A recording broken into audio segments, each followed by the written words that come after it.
Good day, good people, so fine day, the year of the paradigm. Toon Link Dave, Bravo Dave, Anomaly, the Anomaly Cars. You know me as the man who is ready for rebellion. We are on the road to Avi-Mania, and tonight we got a whole lot of action. 5 matches, but they're all pretty intense, including a little triple threat right in the middle and an official announcement, because at Avi-Mania, all 3 of these teams have been interrupting each other.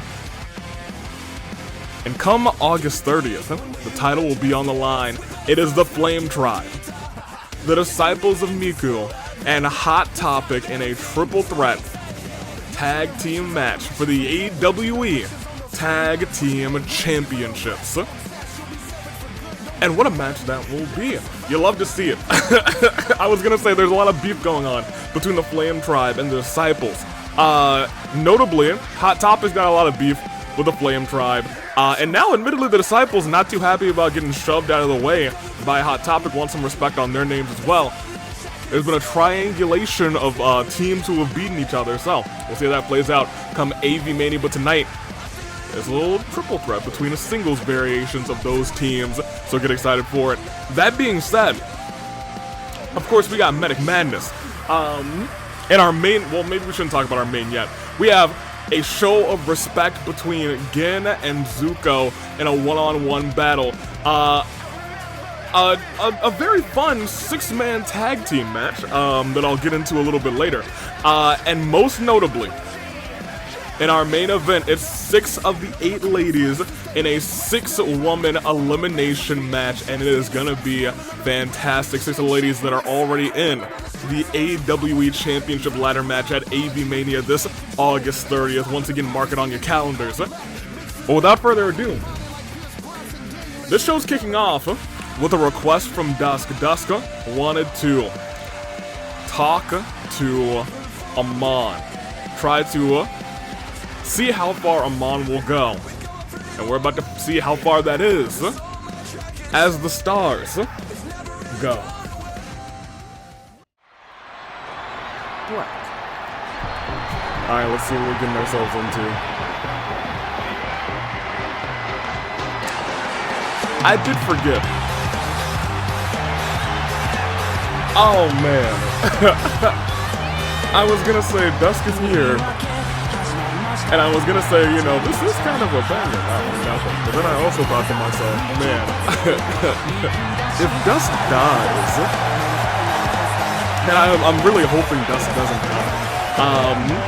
For context, Dusk coming out here to call out Amon. Dusk very worried because, from my understanding, I guess Dusk will also, better explain it, Dusk basically survives on their power. So, if Amon were to try and equalize Dusk, what would happen in that regard? Let's see how this all plays out. Let's see what goes down. As I try and get my voice back for the rest of this, this show. That's going under the ring. Microphone in hand, let's see what's on their mind.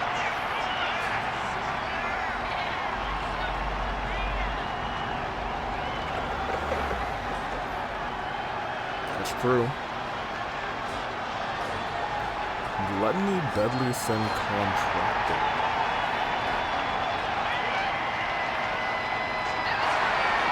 Without your teammates interfering, the real question is Amon gonna come out here alone? That's the $1 million question everyone's looking for.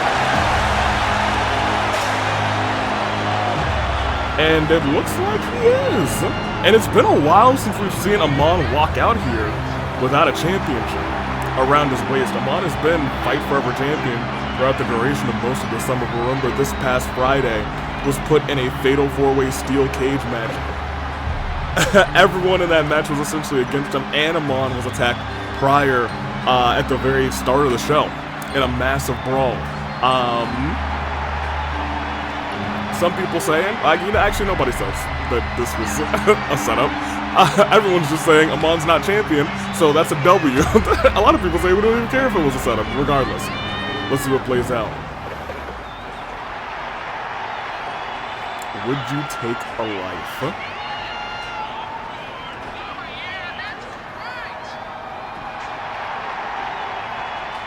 was equal.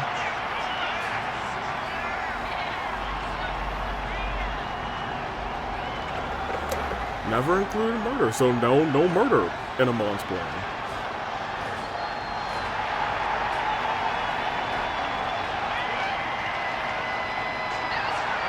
That's at least comforting to know.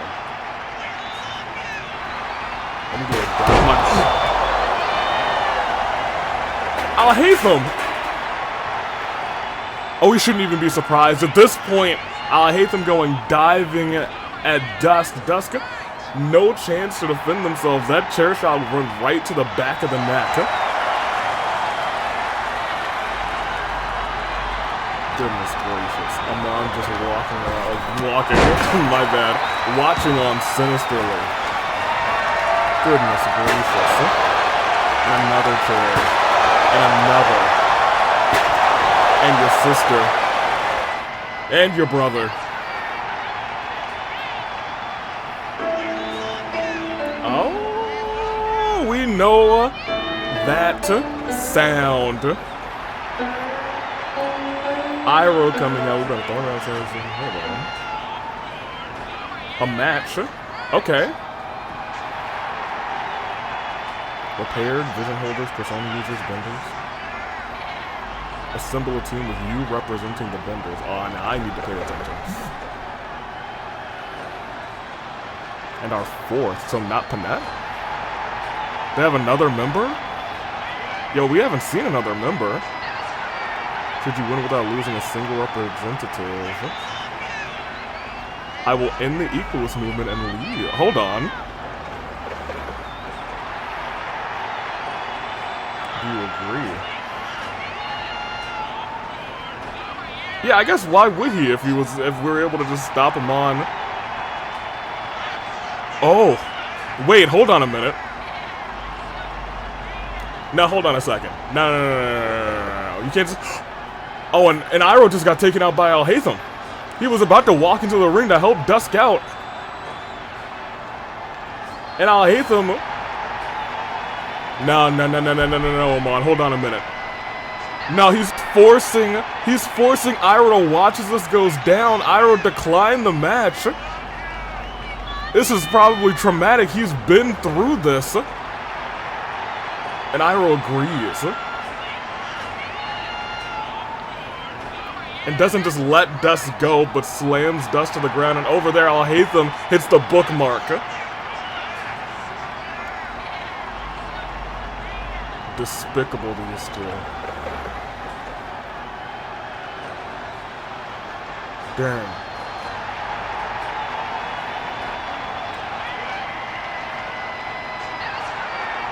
Oh, give me the stars. Give me the stars.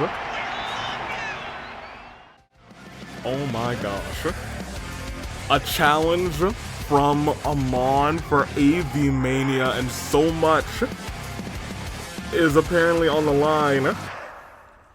Iroh has accepted. And I guess we gotta make it official. We're looking for a clean sweep. If they clean sweep Amon and company, then Amon will put an end to the movement. Otherwise, we have trouble. That's asking for a lot, but it's a chance. After this past Friday, they kind of got clean swept. But more notably, Panette's not going to be in that match. That's also like a big note here. Apparently there's another member of the Equalist movement that we don't know about. And that kind of makes me sick to my stomach. With worry. I'm gonna keep it a buck with you. But I digress. That is official. Iroh, along with a repaired, along with a vision bearer, and a fourth. We'll see how this all plays out at Avi-Mania, and I guess probably over the coming weeks as well as Iroh makes his decisions. But we gotta actually get our show on the road. Our first match of the night, we are going back to the Medic Madness, and we'll see if the Medics can pull off the victory as the stars go. Play.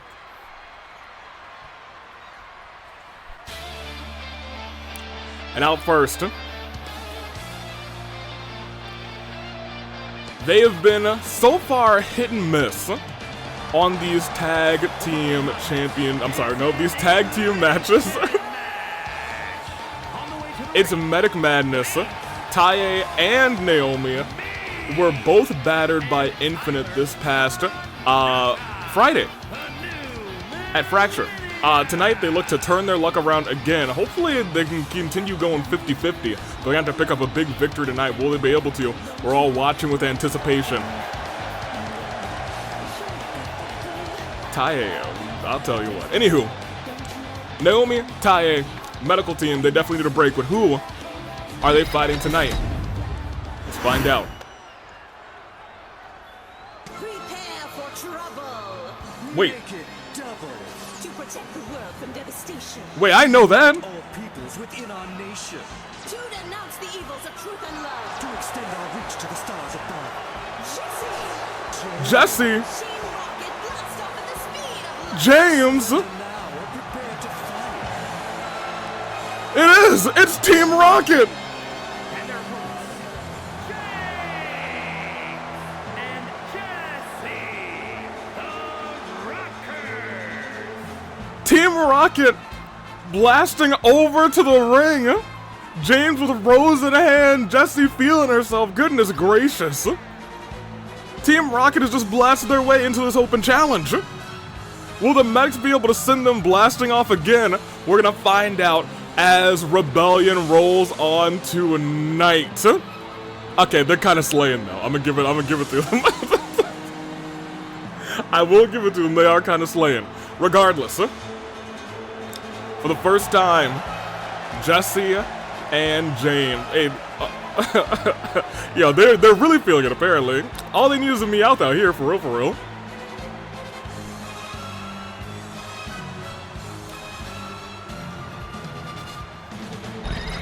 And there they are. Yo, perfect timing on the end of that song too. Who'da thunk?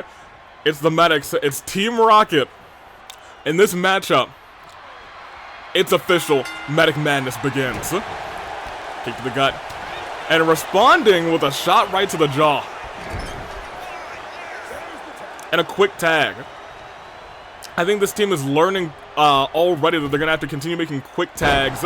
And they're learning to work together. They know how to work together in the medical office, but not so much in the ring. But we're starting to see that progress as these matches go on, where Jesse's got Naomi going towards James. We're going to see a tag here. No. Shot right to the jaw. Naomi getting dragged over to the rope, surprisingly, not to the corner. And look at the shot to the back. Another shot right to the back, and a third right to the back of Naomi, but look at that. Naomi firing back. Wicked clothesline by the medic. The doctor is in for one, and just for one. Clyde calling this matchup the greatest referee of all time, actually. Got a one-match contract right now. Oh, we've seen them do this before. Double stomp right to the upper back. Now, this team of doctors, they know how to dissect you if they really wanted to. Up, over, twisting into that slam, and then immediately going for that tag. Once we were talking about it earlier, they're making these quick tags now and tag to James. James stepping foot. Oh my gosh, tag to James. I don't know if Naomi saw it, because still going after Jesse. Didn't see James going flying right at her. But quick as they come for one, not even one. James saying, nah, I got plenty of time. Tried to get the knee up in a cheeky maneuver, but Naomi said, I got ring IQ now, and an enziguri right behind the ear. James and Jesse used to stealing Pokemon. Can they steal a win here tonight? Decided to find out. Right now, it doesn't look like it. The medics are are squashing them right now, but look at this. James get out of that quick. Elbow right to the nose, the schnoz right there. Really feeling it. Probably talking like Squidward after that. Ooh, okay, James. Big old slam. All right, James. Ooh, hold on, wait a minute. Look at this Naomi, incredible pinfall maneuver. Off the ropes again. James going flying. In fact, he could be going blasting off. Name of his finisher from the top rope. It's a nice little frog splash, but he calls it blasting off again. Stomp right to the face. Off the... Ooh! The ropes is that moonsault. Right now, James cooking up a storm as the shoulder gets up for one. Ty did come in very quickly on that. That's the problem with these open challenges. You don't actually know what your opponents are capable of, because a lot of the times they've never been in an AWE ring before. Rolling out of the way.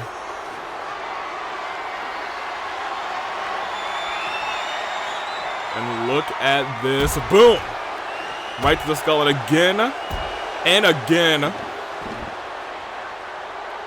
James now starting to feel it as that arm, that prosthetic on his back over and over again, getting out the medical table, but instead, Naomi was putting it down. James trying to bring Naomi back into the ring. Not working. Couple elbows to the gut. Head in hand. James towards the barricade. Naomi taking a quick walk over towards him. No count out. She can take as long as she likes out here. Lift it right back up. Trying to toss, or I guess drag James over towards the ring. Damage is really evening out as she rolls through, saves herself from going splat on the concrete over there. Kick to the gut. Oh, no, no, no, not out here. Not out here, Naomi, not out here. Goodness gracious. With reckless abandon, double knees, insult to injury outside the ring. Table in hand. Jesse forced to just look. I mean, actually, no. Jesse could come down. There are no disqualifications. Jesse was like, James, get up. Naomi, is she going? Is she thinking about flying? She is thinking about flying, and she gets all of it. Naomi is running a clinic tonight on how to beat up a new competitor here in the AWE. Steps up.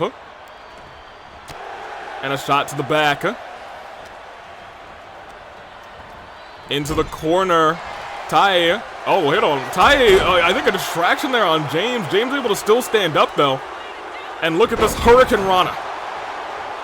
He's got a signature built up. If he can use it, he's even this thing out. Couple punches, couple big chops. A punch right to the chest. And a super kick right under the jaw. He's got a signature and a finisher. But the tag's been made to Jesse, who's still completely fresh for the most part in this fight outside of a little body damage. We're talking about completely fresh. We need to look at Tai Takemi. She has all the time in the world, and she makes that tag. Jesse immediately gets out of the ring saying, no, come out here. Or maybe I'll get a weapon for you. And Tai walks right into it, head and body getting wailed away on with that kendo stick. Jesse a menace with that thing. Team Rocket looking to make this the most brutal of the medical challenges. Medic Madness is going crazy as Tai gets dropped onto that kendo stick. And Jesse still in control. Suplex onto the kendo stick again. You keep hearing the kendo stick going like crackling under the body, the neck, the back of, oh no. Oh no, no, those stairs are right there. Oh!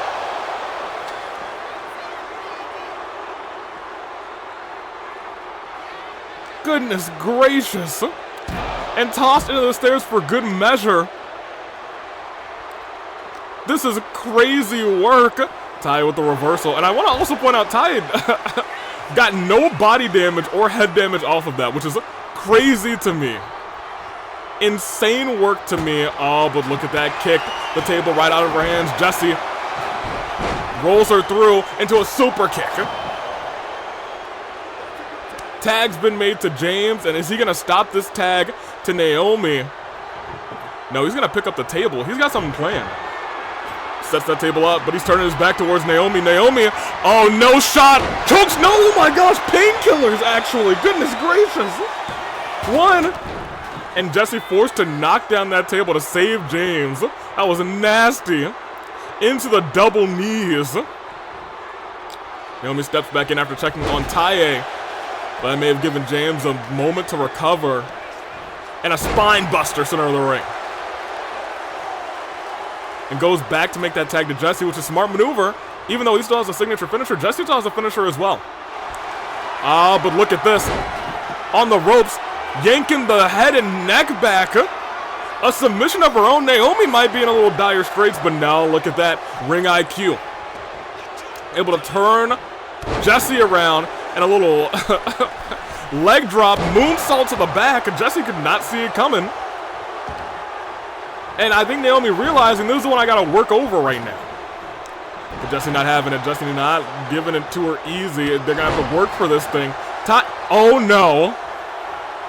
I thought Ty was inside of the audience, but I think she's just still recovering. And kind of just leaving Naomi there. She might be a little bit worse for wear, actually. Kick to the gut, another kick to the gut, a third kick to the gut. But I'll tell you what, Naomi might need to handle this alone.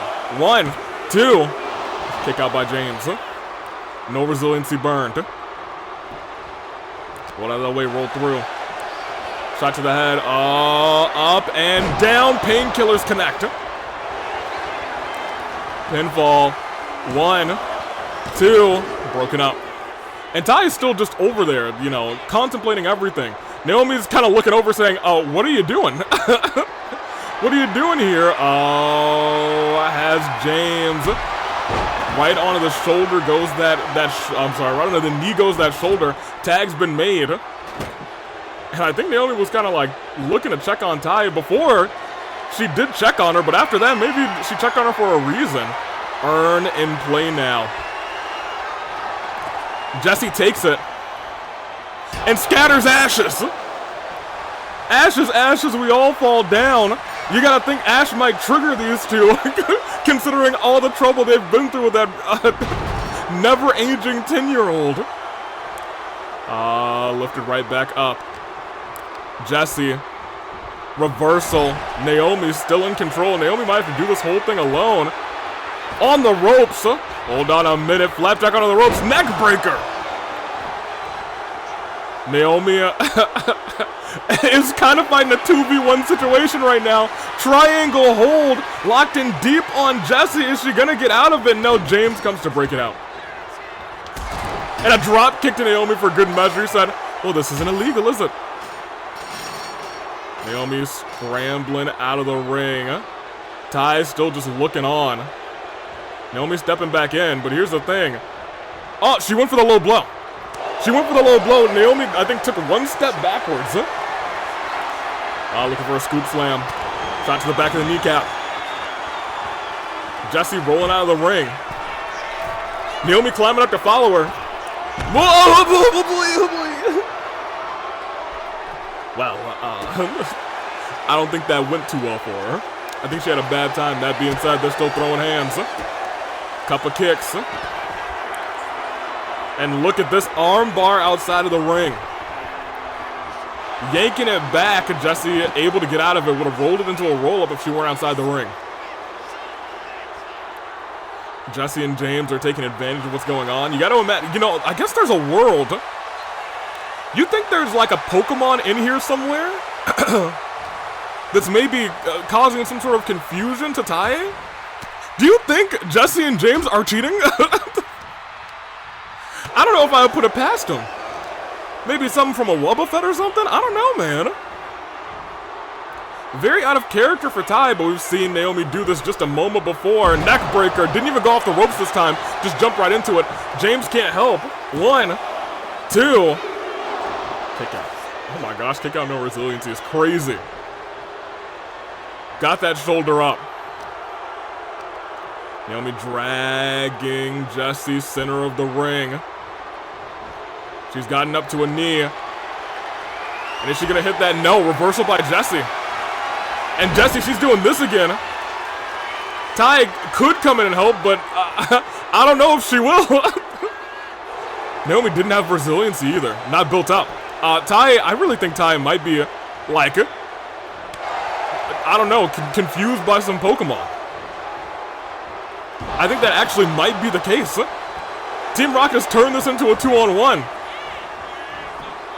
Clyde going for the count. 1, 2. Jessie again kicks out, no resiliency.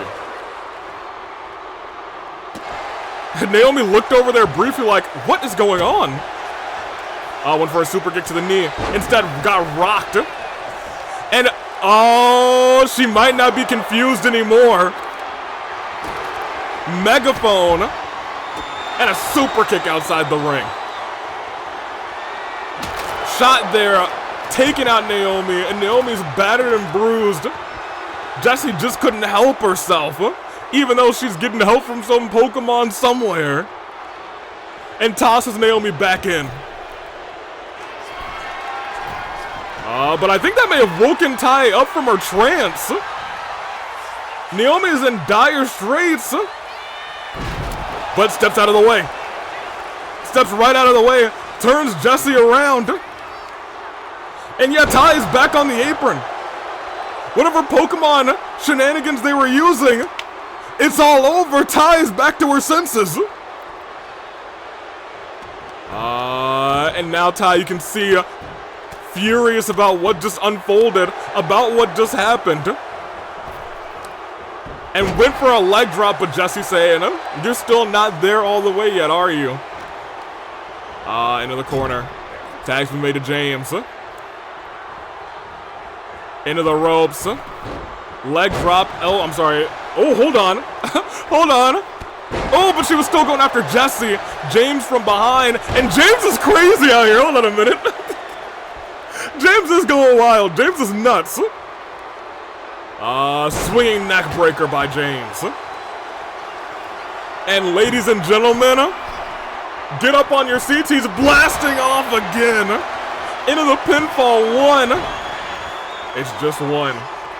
But if he wants to go back up top, he could. Tai is standing right back up, though. Oh, into the ropes.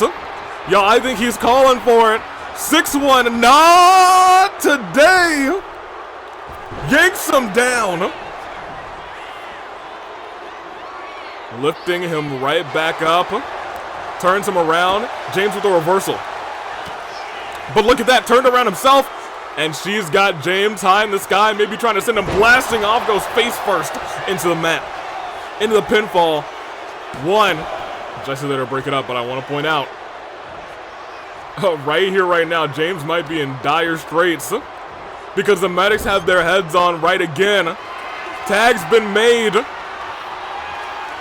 And that leaping, lethal injection. The dosage is just right. James got a body injury, no resiliency built up, and he's out of here. What they had, ooh, she was going for that. She was going for that low blow again. But Naomi not letting it happen. Tag's been made. Into the ropes. Knees to the gut, or I guess to the back actually.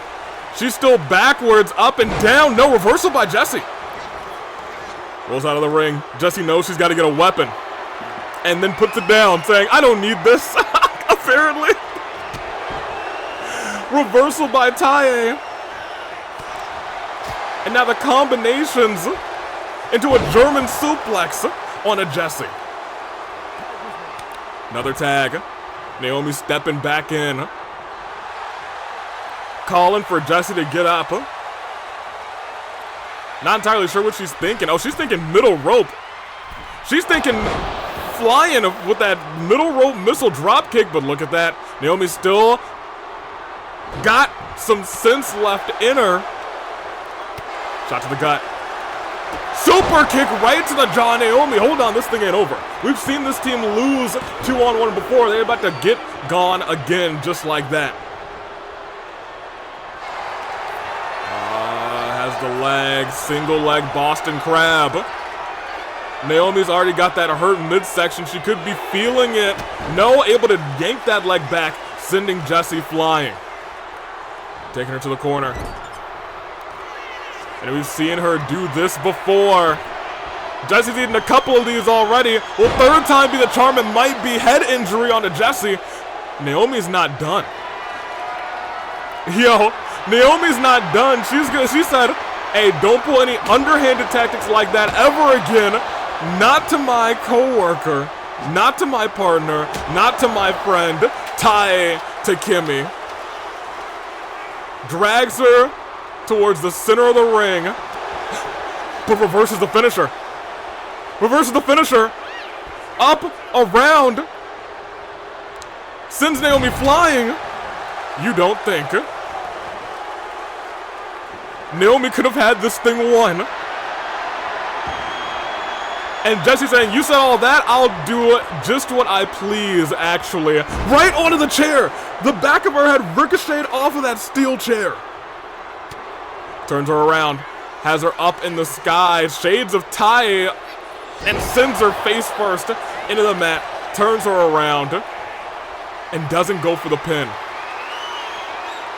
She's going for that submission.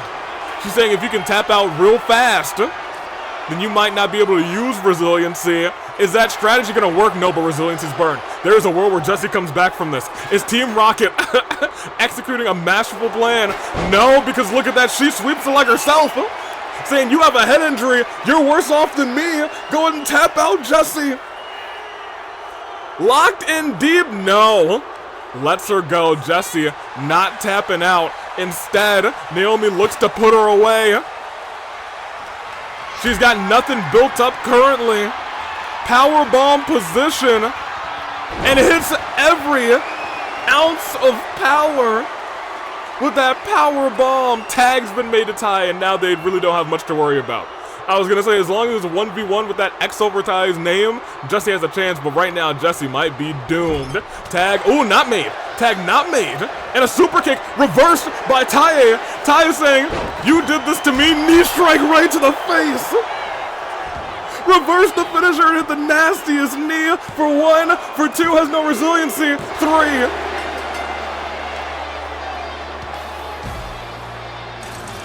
Team Rocket had a plan, Team Rocket had a strategy, but at the end of the day, it's gonna take more than a Pokemon, it's gonna take more than some confusion to put these medics down. What a show.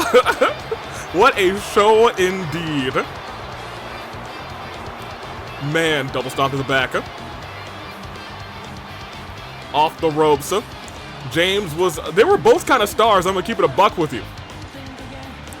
James, with all sorts of high-flying maneuvers, James was like, these ropes, I can jump on them, watch me work. Jesse was the victim of this move, however, 99.5 times, actually 3 times, but 3 times is a lot when it comes to your head and your neck. 1, 2, got the shoulder up. And I think the important part of this is, the medics played this so perfectly. Too fast for eyes. I was gonna say, they played this so perfectly. Mainly because when they pinned the both of them, they didn't have resiliency. It was perfect timing on both accounts. 3. And that was after Tai had reversed that super kick into a vicious knee strike.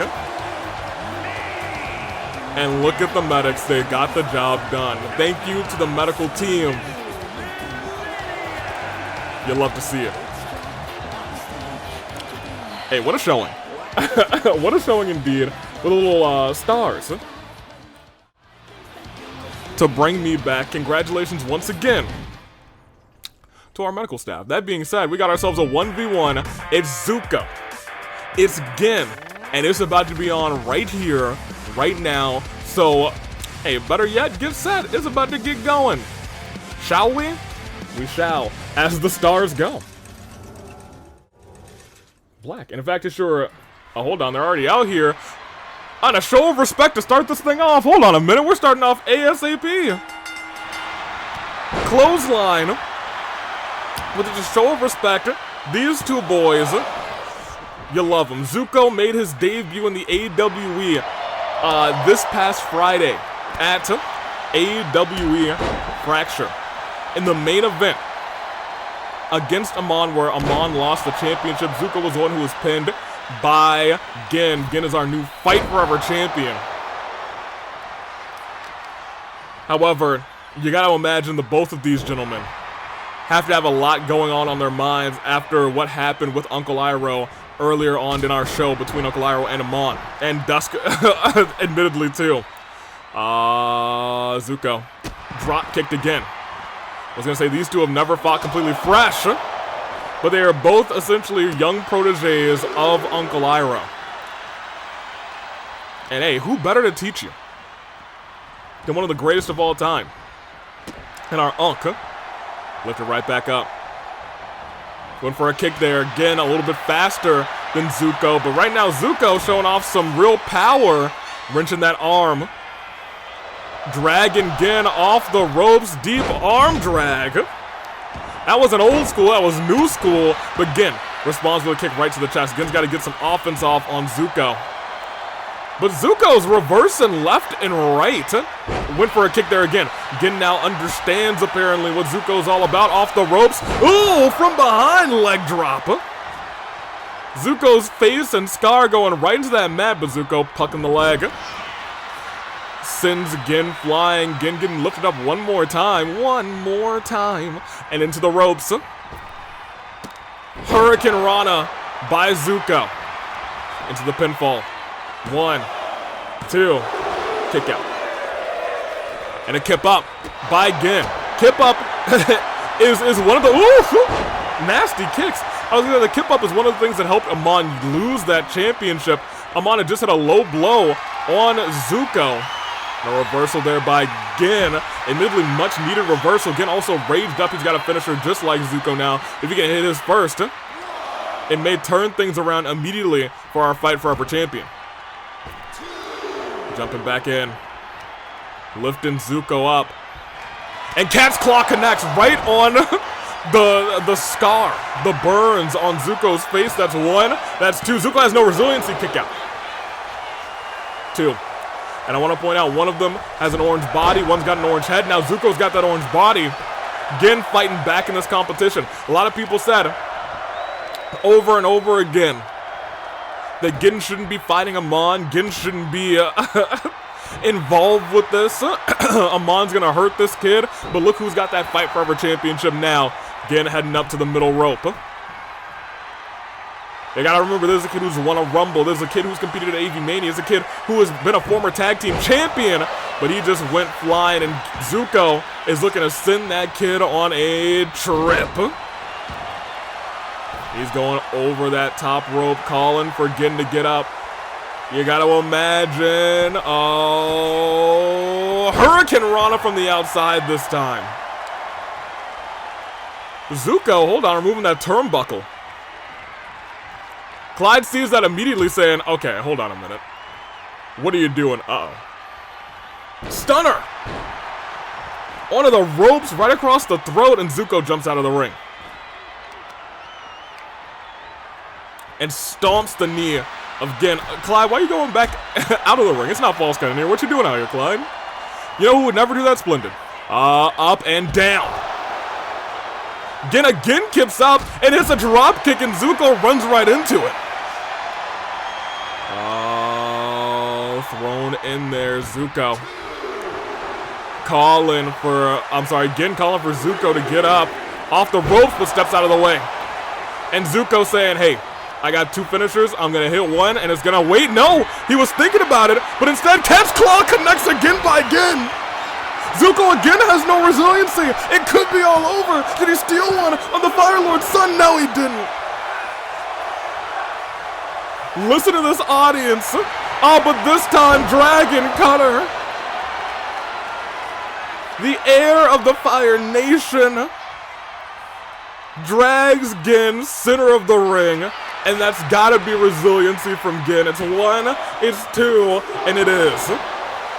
Zuko, I don't know how he's had the wherewithal to kick out of the Cat's Claw twice. 2 times, count them, 2 times without resiliency. And a stomp to the arm. And now a couple of shots right to the head again. Gin rolls out. Gin, who was confirmed for Avi-Mania. All right.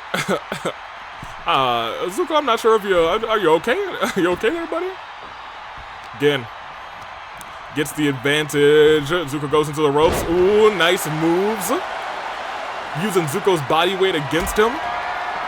But don't think that Gin don't got a little power in himself, but he lifts Zuko up with ease. Zuko able to get out of it a couple pops right to the head. Swinging DDT, and Gin's busted open. Fight Forever champion is bloodied. On the top rope, this could spell the beginning of the end, but Gin rolls out of the way. Zuko getting dragged to the corner.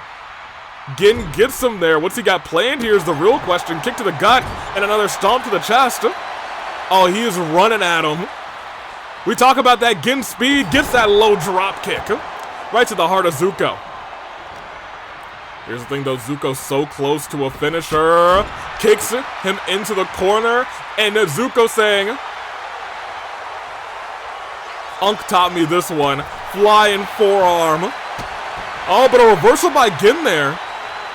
And a clothesline by the Fight Forever champion. These two are lighting up the ring. No pun intended by in Zuko's case, because now they're trading blows. One shot. And a shot right to Zuko. Firing back to Gin. Zuko catches that paw. Gin getting chopped up again. Catching him again. And a kick right to the head. This may be the end again, but he's wisely crawling into the corner. Oh, but it may not be wise anymore because now he's high in the sky. What is Zuko thinking? Master of that. No, not Hurricane Rana. Bulldog. But Gin stands right back up. Zuko has him right where he wants him now. Oh, misses that move. Gin dodges out of the way, but Salida del Sol connects. 1, 2, 3. He calls that Salida del Sol Sozin's Comet. And it's all she wrote. Zuko with a big victory over the Fight Forever champion. An incredible back and forth match tonight. On Friday, it was Gin who pinned Zuko. Tonight, Zuko's the one who puts away Gin. And we will see Zuko at the AWE Gauntlet Eliminator match. It will be a fantastic time. Cat's Claw. Man, what a match. What a match built on respect as well. Something we don't get too often nowadays in the AWE. As Zuko's lifting him right back up. Sozin's Comet outside the ring. Getting kicked right back up out of it, which is crazy, by the way. Oof. Took him down. You gotta love the both of these boys. You gotta love them both. Uncle Iroh's gotta be proud of both of them. He's saying, hey, Gin, you lost tonight, but you put out an incredible performance. Don't forget about your victory this past Friday. Zuko just needed to make a name for himself, and he did that against a decorated member of the AWE roster in Gin. And that's 1. That's 2. With the Sozin Comet, he took the victory. You'll love to see it. Here's your winner,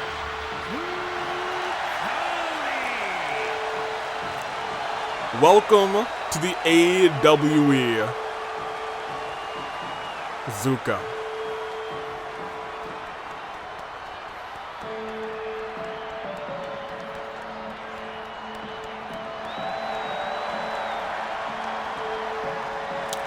Please don't shoot our audience. Please don't do that. That's all right. Well, fair enough. All right. Let's head over back. Let's give me the stars real quick. Thank you. Whew, what a match, y'all. I gotta say, we were starting off with some bangers, huh? We're starting off with some bangers. It's now time for our triple threat between Yukiko, Futaba, and Gwen. So let's get that thing started, shall we? I think we must. I think we've got to. And we'll talk about all 3 of these competitors. Chi-Chi was supposed to be in this one, but I've been told she's not medically cleared right now. She's still a little banged up from this past Friday, where she got attacked not once but twice. Once by Hot Topic, and we'll talk about that as the stars go, actually. Black. Y'all ever have a Tupperware full of lemonade? Oh, man. I have. It's delicious.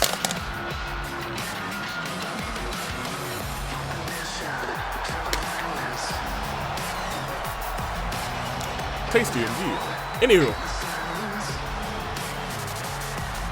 there's one half of your tag team champions, Yukiko. who did not attack Chi-Chi today, but attacked Chi-Chi last week at Rebellion. Yukiko and Hutao attacked Futaba and Chi-Chi at the end of their tag team championship match last week. This Friday, Hot Topic attacked the both of them as well. The Disciples, sick and tired of all of this. All of these teams are reaching a little bit of a boiling point. And tonight, we're seeing all three of them go triple threat. Next week, we'll see another three of them go triple threat. And at Avi-Mania, we'll see those teams in a triple threat match for the championships. Yukiko, I don't know what you were doing. Will she, like, mask off? Your Persona game doesn't use mask, right? Well, no. Well, speaking of Persona games, it's Persona versus Persona. Versus, not Persona. Well, here comes Futaba, locked and loaded tonight. A little bit of a goof. No, aiming that gun right down the ramp at Yukiko. And fires it. And then does this. Oh my gosh, she's saying, alright, I can't attack Bernice, but I can take out my aggression on what happened this past Friday on you instead. Futaba's got to be livid, and not only Yukiko, but probably a Gwen as well. Because the Disciples, as we talked about a second ago, have kind of just had a target on their back for the past couple of weeks, especially after what happened to Rinka. Even though the Disciples weren't a part of that, Miku leads them. So you're kind of taking responsibility for what your leader does. Because it was their, I guess, prerogative, it was their option, it was their choice to follow Miku.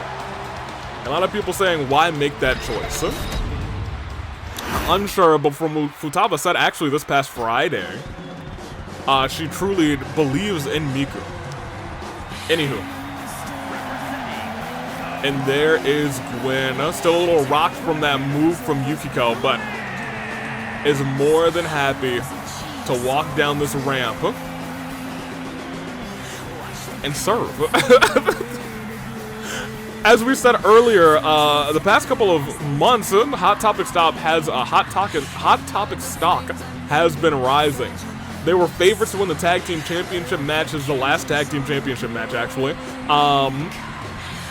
Until the two other teams conspired against them. Literally broke up pins to make sure Hot Topic was out first. Gwen has not let that go. And let's see this thing begin. Gwen, Futaba, Yukiko. And it's on. Ooh, drop kick. Right to Gwen. And returning as well, a drop kick to Yukiko. And Gwen now rocking, flying forearm to Yukiko. Both of these competitors now going up against Yukiko. Maybe they are both taking a second to say, hey, take out the champ. But no, Futaba, you gotta believe, wants everybody in this fight. And in the pinfall, I'm gonna keep it a buck with you. It's regular triple threat rules, so Yukiko definitely had to break that thing up. Send in Gwen flying. Futaba. Sends Yukiko down with authority. Was going for a punch there. Futaba able to step out of the way. Futaba's kind of firing on all cylinders tonight. We have seen a resurgence in Futaba in her wrestling ability, at least when teamed up with Chi-Chi, that diving drop kick. It's kind of a rainbow drop kick as well. I think she might have hit both of them with that fist, and instead, for a second measure, she said, just in case I missed you, Gwen, take this receipt. Yukiko rolls out of the ring. Gwen climbing up to the top rope and goes flying, kicking Futaba right in the throat. And we've got a kendo stick in play as she's looking to take down Gwen. And Gwen, threw a couple knees, might have missed a little bit.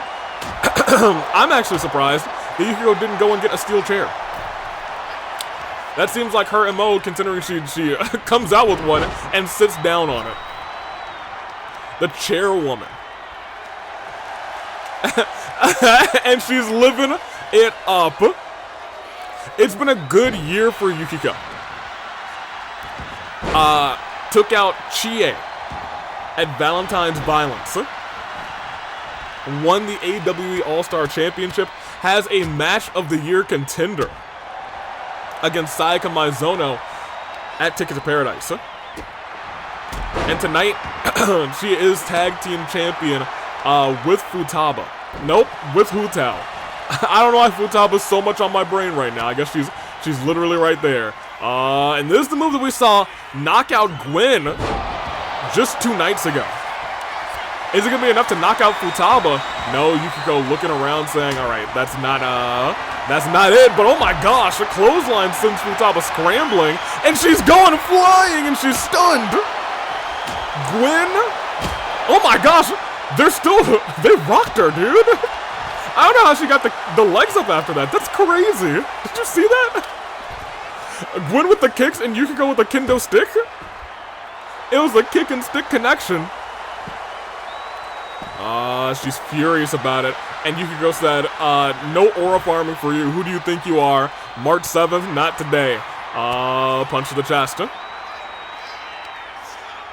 And an uppercut to the back of the head. Yukiko looking at Gwen saying, I think you might be the easiest target. Claps in her face, dances at her. She's still got her headphones on, actually. She must be listening to something dope. She was like, hold on, this is my jam. Which, you know what, respect. A lot of respect. In fact, Yukiko, look at the health bars. Yukiko has actually been dominating this fight. Yo. Yukiko go crazy, apparently. That leg. I was gonna say it looks a little worse for wear. Fool! Threw a baseball bat, collided with her head. And Futaba tossed towards the ramp. Yukiko trying to lure Gwen in. Let's see how this goes. Gwen not going in there without a weapon, and Yukiko realizing you really don't like them either. As she goes after Futaba, and now they're working together against Gwen. Oh no, not on the concrete! On the concrete! That was a measured, calculated suplex. My gosh. I don't know who's busted after that, actually. I think it's Gwen. It's definitely Gwen. Look at Gwen at this point. She's bruised. She's bleeding. And now Yukiko has a super finisher. I'm gonna keep it a buck with you. I don't know what it is. But if she tries to use it, this match could be over. Tossing. The majority of this match is actually taking place outside of the ring, but that may be, I was gonna say, maybe changing in a second. Because that's where they gotta go. Oh no, she's going for a simple Amagi lock. Has it in. Wrenched in deep. But Gwen getting out of it. Shot right to the nose. But the kendo stick from behind. Ugh!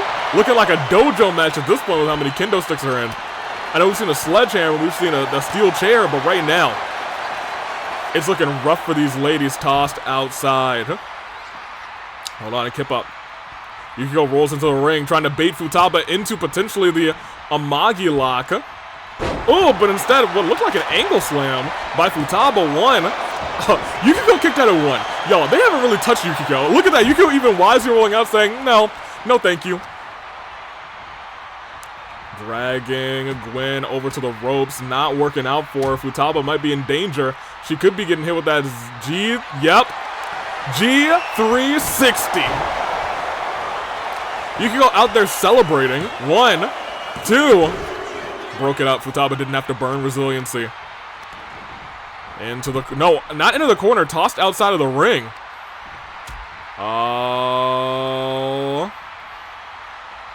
And a stunner on the ropes. We saw that earlier. And low blow. You know what that means? No resiliency. can be used. One, and look who broke it up immediately. I was gonna say, those negative effects, that's what they mean. That no resiliency, that's big. That means even if she had resiliency, she could not use it.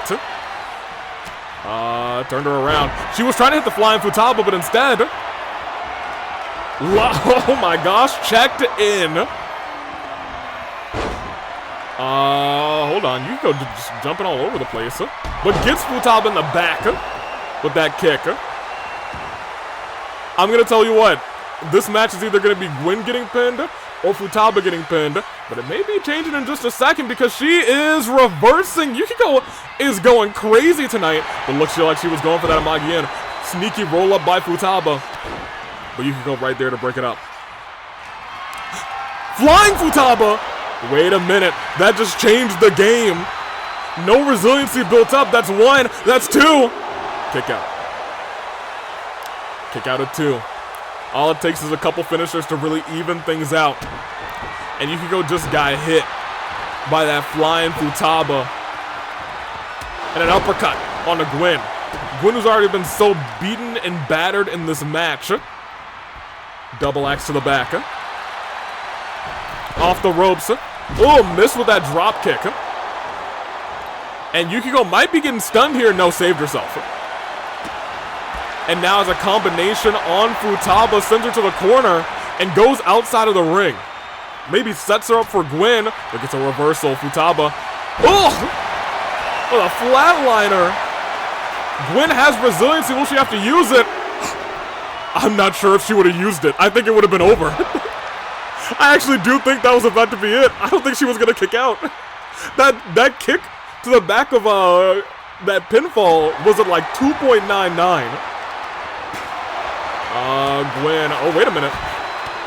Might be up and G360 onto Yukiko. She might be the first one to burn in this fight, and she is. Resiliency was burned on Yukiko. Oh, that's what I said. A couple finishers, and everything changes. Slams her face in the mat. She's got another finisher lined up if she hits it. Futaba is the one instead getting hit. G360 goes for the pinfall, but Yukiko breaks it up. Yukiko realizing now that she's she's in the water with a shark in Gwen. Gwen wants her lick back on Yukiko from this past Friday. Now here's the thing. Oh, she got, I think just narrowly, she got that move off. And we gotta point out, Yukiko's stunned right now. I think right now, I'll be real, if Gwen had hit a roll-up, a cheeky roll-up onto Yukiko, this match would have been over. Yukiko glad that hasn't happened, and she's looking to take advantage, turns around, Hurricane Run. Ooh, that was a Steiner, actually. Goodness gracious, my gosh. Frankensteiner, oh, man. So many shards of kendo sticks all around the ring. Lift her right back up. Tossing Futaba over to the side. And steps into the ring to potentially get that baseball bat. Gwen just slowly starting to move. And sends Yukiko right back in the ring. No, Yukiko with the reversal. No, Gwen goes face first into the LED post. And, okay, so, alright. The girls, this is not about a pretty wrestling match. This is about pain and delivering pain to your opponents. I told you that these three teams, they don't like each other.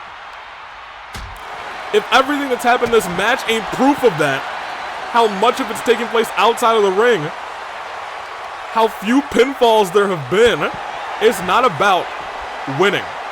It's about inflicting pain. Oh, hold on. Hit her from behind. Futaba maybe trying to steal this one. Does she have the flying Futaba locked in? No, she does not. Oh, but look at Yukiko. She said, I'm not going in there without a weapon. But Futaba knocks it out of her hands. Belly to belly. On to Yukiko. Into the pinfall. 1, 2. Gwen breaks it up. Remember, Yukiko does not have resiliency. Anything could end this fight. Futaba does still have resiliency. Gwen gets back out of the ring, but falls right into that backdrop by Yukiko. And she's still dancing on her. She's dancing on her, but I don't think she just saw Futaba climbing, and she goes over top of them. She overshoots. And looks like she hurt herself in the process. Kicks Futaba in the gut. Kick right to Futaba, right, and almost knocked her glasses off her face. And, where is she going? Oh, she misses. Misses wildly. They're putting their bodies on the line, which every single one of these moves. Knee strike. Gwen fired up. Look at these shadow boxing that she's doing. And the chairwoman gets the chair, but they don't allow her to use it. Looks like she was going for that G360 again, and instead now they're both over there onto those steel barricades, and instead trading positions. Oh my gosh, G360 on a Yukiko from off of the steel barricade. But Yukiko somehow still keeps up. I don't know what, they're running on pure hatred, you guys. They're running on pure, I don't like you. My gosh. Wheelbarrow stunner. Futaba tossing Yukiko to the side. Claps, saying, now's finally my time. But she steps into the ring trying to lure Yukiko in. Yukiko trips her up on the way in. Puts that arm back, and she's checked into the Amagi-in, but look behind her. Gwen was ready for her, but breaks it up. Hits her in the back. Looks to send her flying. Futaba was right there, though. Has the reversal.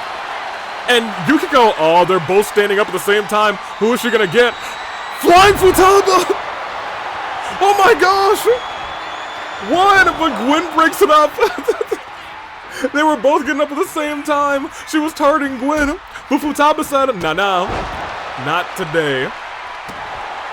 And now Gwen in there alone with Amagi, and that may be exactly what she wanted. Baseball bat. Oh, but a knee strike. And we've seen her do this before. Amagi might be out cold. One. Nope, not one. Two. Clyde had gotten hit. If that were a regular count, Futaba might not have made it in time. Rolls out of the way. Choke slam by our Goth. Has the baseball bat as well. This has been carnage. I'm surprised that nobody's injured at this point. Going for the top rope. No. I don't know who's gonna hit first. Breaks up the Amagi lock. Reversal there. It is back into the Amagi lock. And it's in there deep. Gwen probably gonna break it up. Futaba now has a head injury.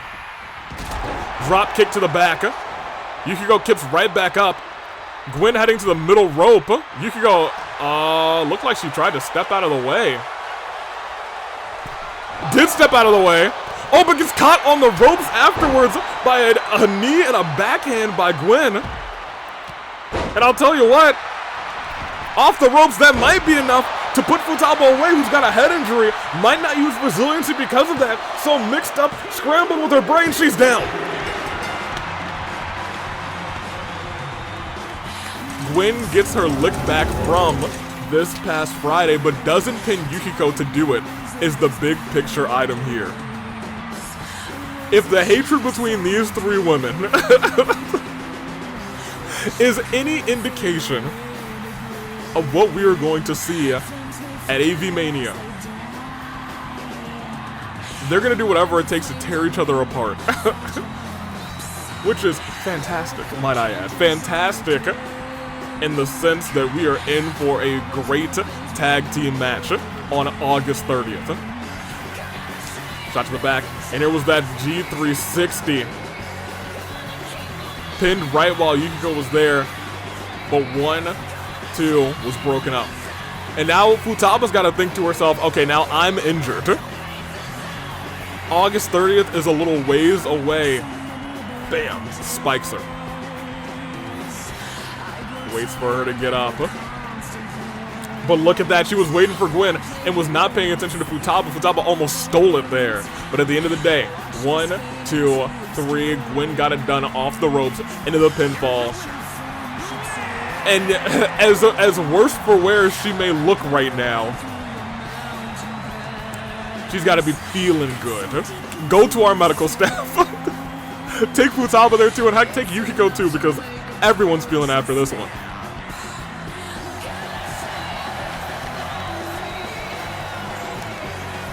Excellent, excellent work. Give me the stars.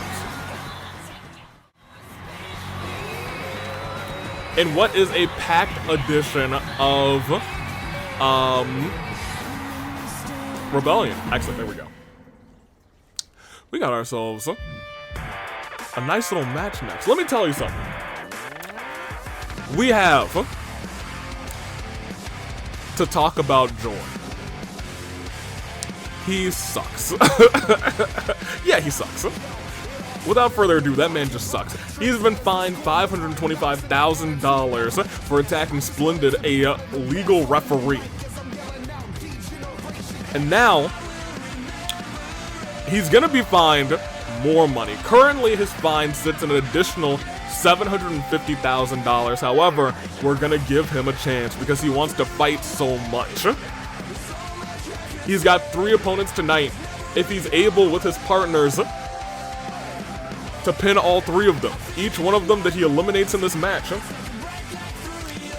will subtract $250,000 from that fine, so he could walk out here scot-free rather, if it's a clean sweep. However, his partners, Joy's partners, Akechi and Joker, are also liabilities, because if either one of them gets pinned, an additional $125,000 will be added to that fine, which means if there's a clean sweep on the other side, Pie's side, Splendid's side, Mondo's side, it is a $1 million fine.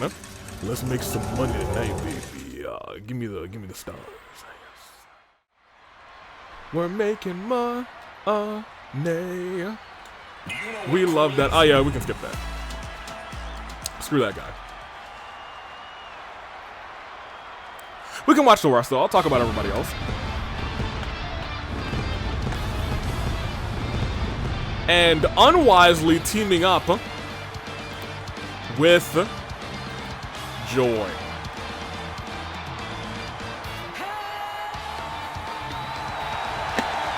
It is your all-star champion who attacked Mondo and Pie in the parking lot. Taster.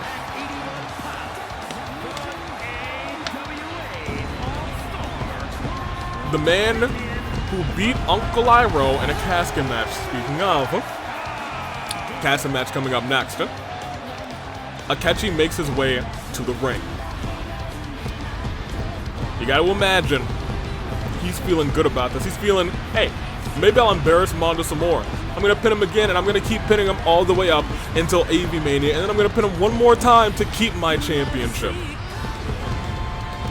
Now, a lot of people have called Akechi slimy, and you know what? It makes sense that he would team up with Joy.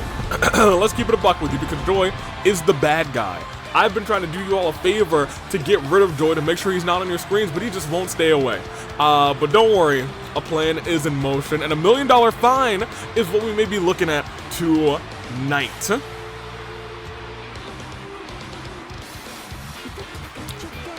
We're talking clean sweeps, unironically, much like Amon was talking clean sweeps earlier tonight. That match made official for Avi-Mania, and we know officially Akechi will be fighting Mondo one-on-one at Avi-Mania for that All-Star Championship. There are 6 competitors in tonight's match. We've seen, well, we didn't see Joy enter, but we don't need to see that because that guy sucks. But we also have is Akechi's partner, the one and only Joker. And perhaps this is his Joker arc. Well, you know, they could have entered together. I don't know why they didn't. I'm gonna keep it a buck with you. That being said, here comes Joker, who just recently returned. He's been gone for a little while. He is feeling himself. And much like one of the last palaces he visited, he is looking forward to sail this ship to victory and make sure Joy has to play. I'm sorry, he's actually going to try and make sure Joy is not paying $1 million, but I think he should. So actually in this match, screw Joker, screw that guy, and forget about him. We don't need to talk about him. What we do need to talk about how is they both attacked. They both attacked Mondo and Pi this past Friday. Joy, I guess, fooled Sammy since he looks just like Splendid. They are a part of, you know, this integral family. They look pretty similar. Sammy said, "Hey, Splendid." Joy said, "Hey, there's gonna be an official match. It'll be those two versus Pi and Mondo." Apparently, they have themselves a little faction in their own right, a little alliance at the very least. And I hate it. I hate it. And you know what? Those three, they don't know what's coming to them because they got to deal with it.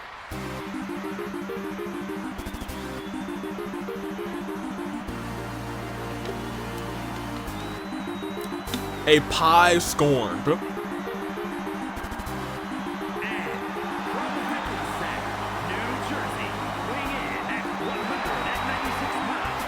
Pi saying attacking him is one thing, but attacking Mondo, that's where he draws the line. Pi coming out here to set things right. He had himself an AWE ladder match qualifier, and you know who was supposed to referee that match? Splendid. Instead, there were all sorts of counts that shouldn't have been counts, counts that could have been faster. And because of Splendid, the perfect referee not being there, not only did it throw Pi off of his game, when he was in the ring with the ring general Gunther, who's going to Avi-Mania, it's just a completely unfair situation. Splendid should have been there. But we know whose fault that is now. Joy. Screw that guy. That being said, don't screw this guy unless you're Pi. Here comes Mondo. The Rumble winner was just beaten up with Pi Friday night, and he is certainly looking for a little revenge. Former Fight Forever champion, won it earlier this year at Ticket to Paradise. Did lose it back to Tartaros. Tartaros couldn't hold that thing too long at all. Not too great, that Tartaros. He could certainly be better. I know he's got a smart mouth child that nobody likes. But anywho, I digress. In comes Mondo. Hey, he's looking to save that Fight Forever, that All-Star Championship. Heck, he would save the Fight Forever Championship if he could as well. And speaking of, you can actually vote for who will be in that Fight Forever Championship #1 Contenders Gauntlet at Avi-Mania. Your submissions, 5 of them will make it in. The link is in the description, and hopefully it's already pinned in the live chat. You got only until this Saturday to vote, and we'll see how it all plays out. I'm excited. Some fun potential people in there, you know what I'm saying? You know what I'm saying? A lot of new faces that could show up. That being said, last but not least,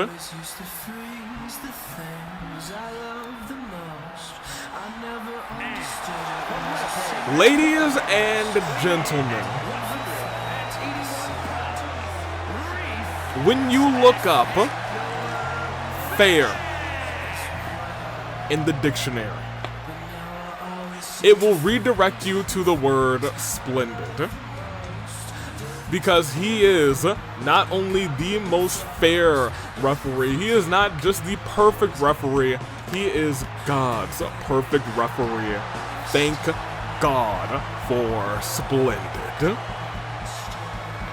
He is tonight on a one-night contract to show Joy,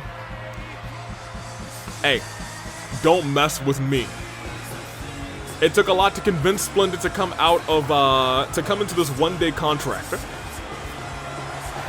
But he said, hey, if I've got Pi and Mondo by my side, and I get to lay my hands and beat up Joy, I'll sign the contract for the day. And exactly what he's gonna do. And you know what? If I had thought of this sooner, I think I would have said something along the lines of, hey, if Joy loses this match, Splendid will referee the rest of his matches for the rest of his AWE career. Which,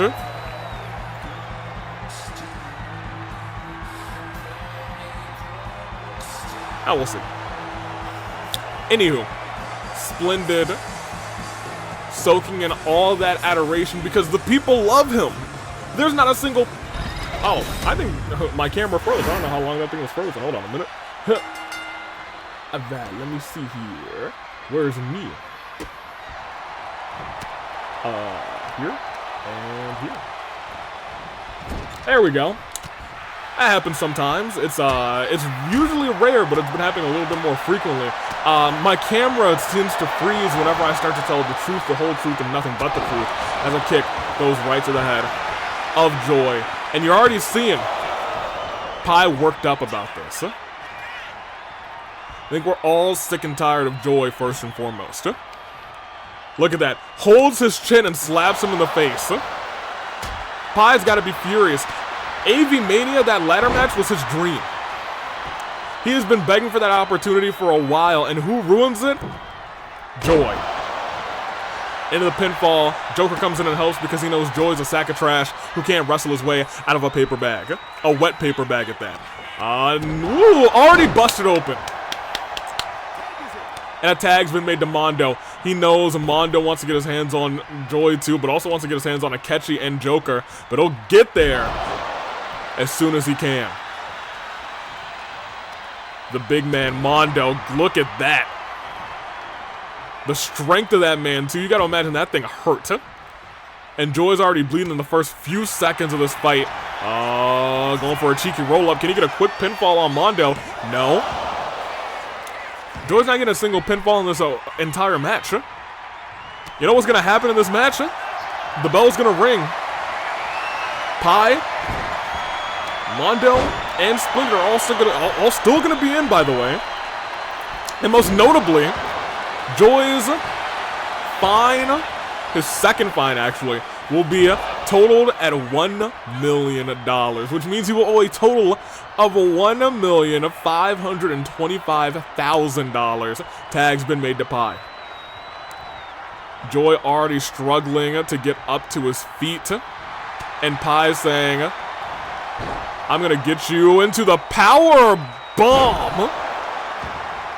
Goodness gracious. Tag's made his Joker. Pi's more than fine with that, saying I'll get him too. He's still owed one too. Right into the pinfall. 1, 2. 2 count already on Joker. That Joker who absolutely sucks. Joker came back, and for what reason? Pi turns him around. Standing Spanish Pi. See, if Splendid were there refereeing this match, this is how it would have gone down. Gunther would have been dead in the rights. Dead in rights. Pinfall 1. And Joy out here still making stupid mistakes. Kneeing Pi in the gut, still once again making stupid mistakes. Pi said, okay, you'll get yours. I'll focus on Joker for now. Sends him into the corner. And a tag's been made back to Mondo. Keeping him there. Clothesline. And then sends him into that jaw. And then, sends him there as well. Tag team maneuver by the boys. They ain't done yet, it looks like. Oh my gosh. Kicks to the back of the head. Into the pinfall. Joker might be out cold at this point. 1, 2. Kick out. I bet Joy is sweating. His wallet's got to be sweating. He can't even afford the $525,000 fine. How is he ever going to pay $1 million fine? He's going to have to work in servitude to Splendid. Maybe that's how he can pay it off. Huh? Well, I'll tell you what. That's what you get for impersonating an AWE official. In the corner. Tags made back to Pi and keep. Look at this. Ooh, hold on. Ran him into that belly to back.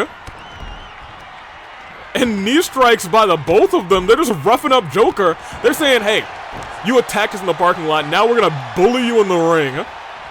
Which, you know what? Heard, and you know what? Respect. Joker able to get out of the way of that, but is so banged up that he misses wildly with that move. And Pi's tearing his arms apart. Not letting that tag happen. And he's looking for a figure 4 leg lock. Yeah, it's locked in. That's locked in. Look at him. Joker's in trouble. Pi back up to the top rope. Turns backwards.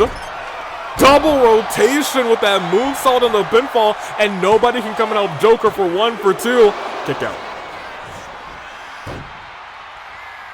Pi was certain that that guy was gone. He was certain that he was a dead man. And look at that. Another moonsault right afterwards. 1, 2. Joker still kicks out.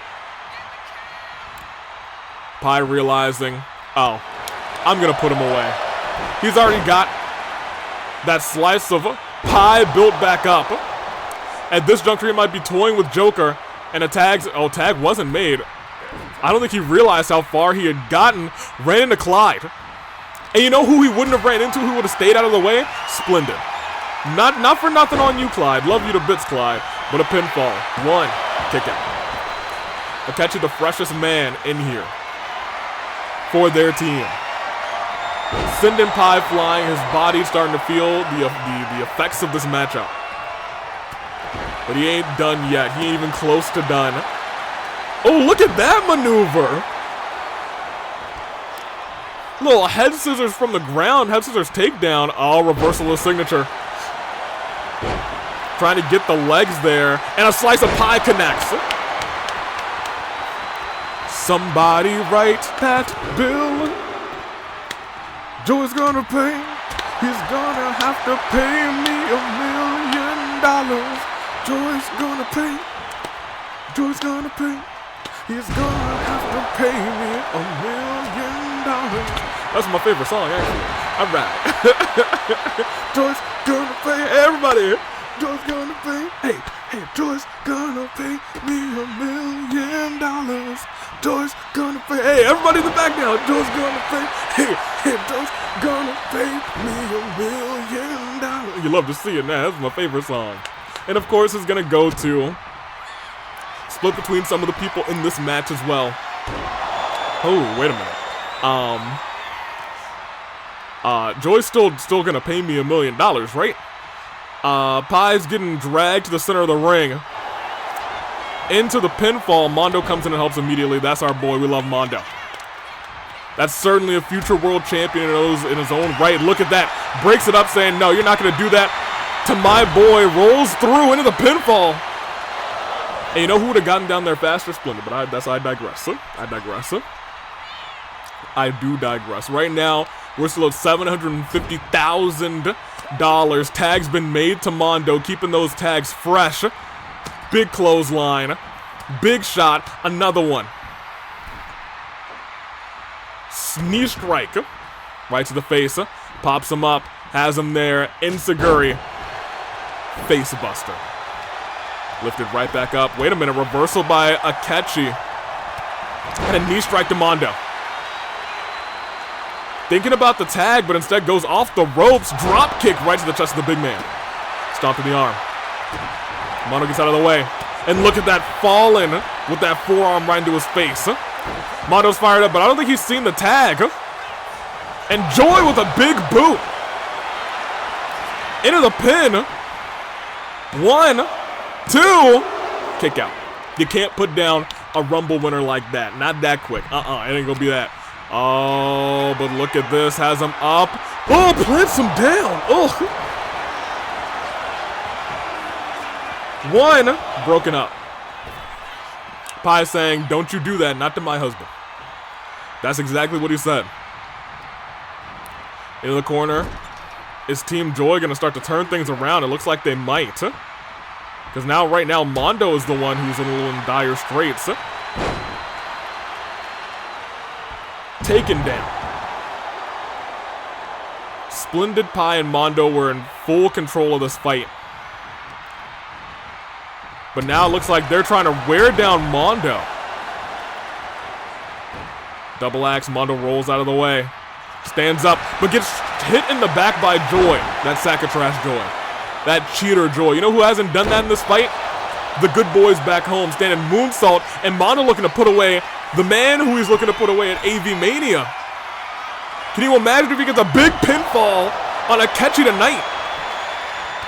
It could just be a written in the stars Mondo, future All-Star champion, as he's looking for it a second time around. Can he get it? Second time. Not the same as the first. Super kick to the gut. Stomp to the arm. Oh no. Ooh.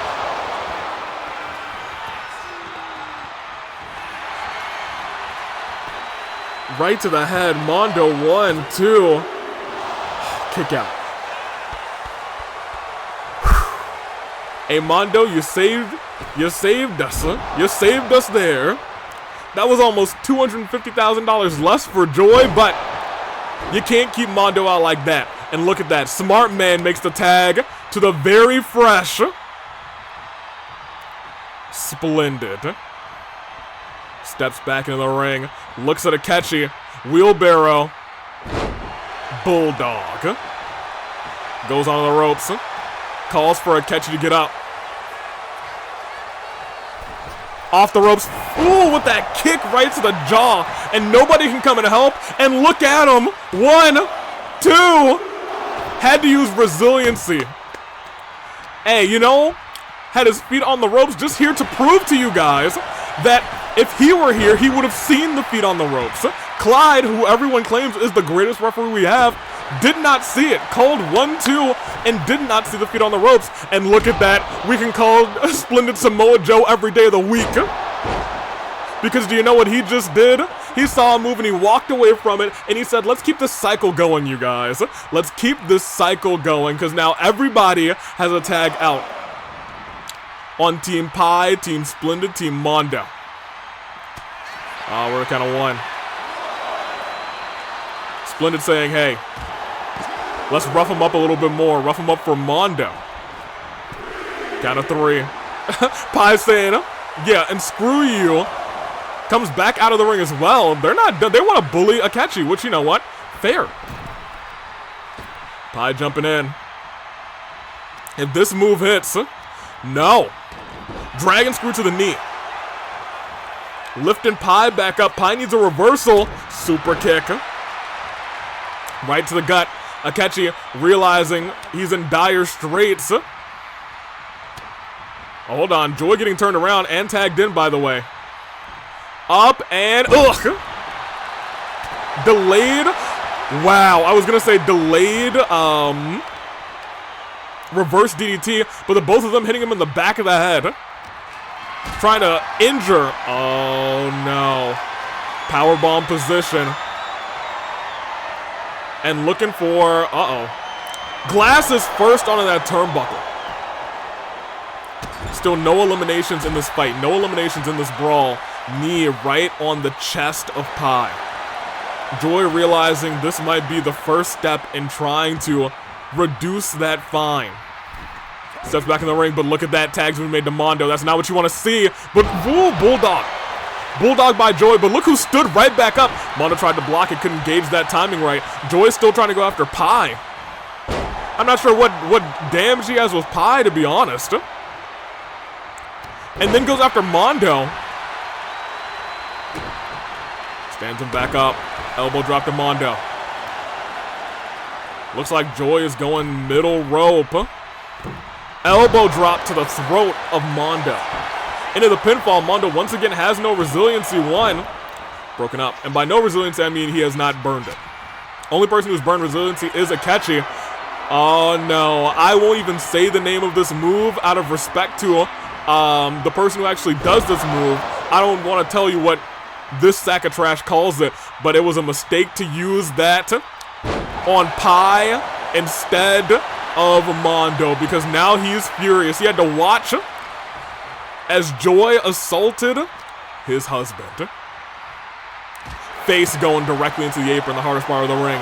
And now he's systematically tearing apart every limb of Joy. We're at a 2 count. Drags him again. Joy gets a couple of shots right to the gut of Mondo. Count of 4. Big boot. Wait a minute. You don't think, huh? Big boot on the outside. But Mondo with a reversal. Count of 6. Count of 7. 8. Come on, 9. Come on. Count to 10. Count to... I thought he had him. And then from behind, that sack of trash Joy. Oh, reversal though by Mondo.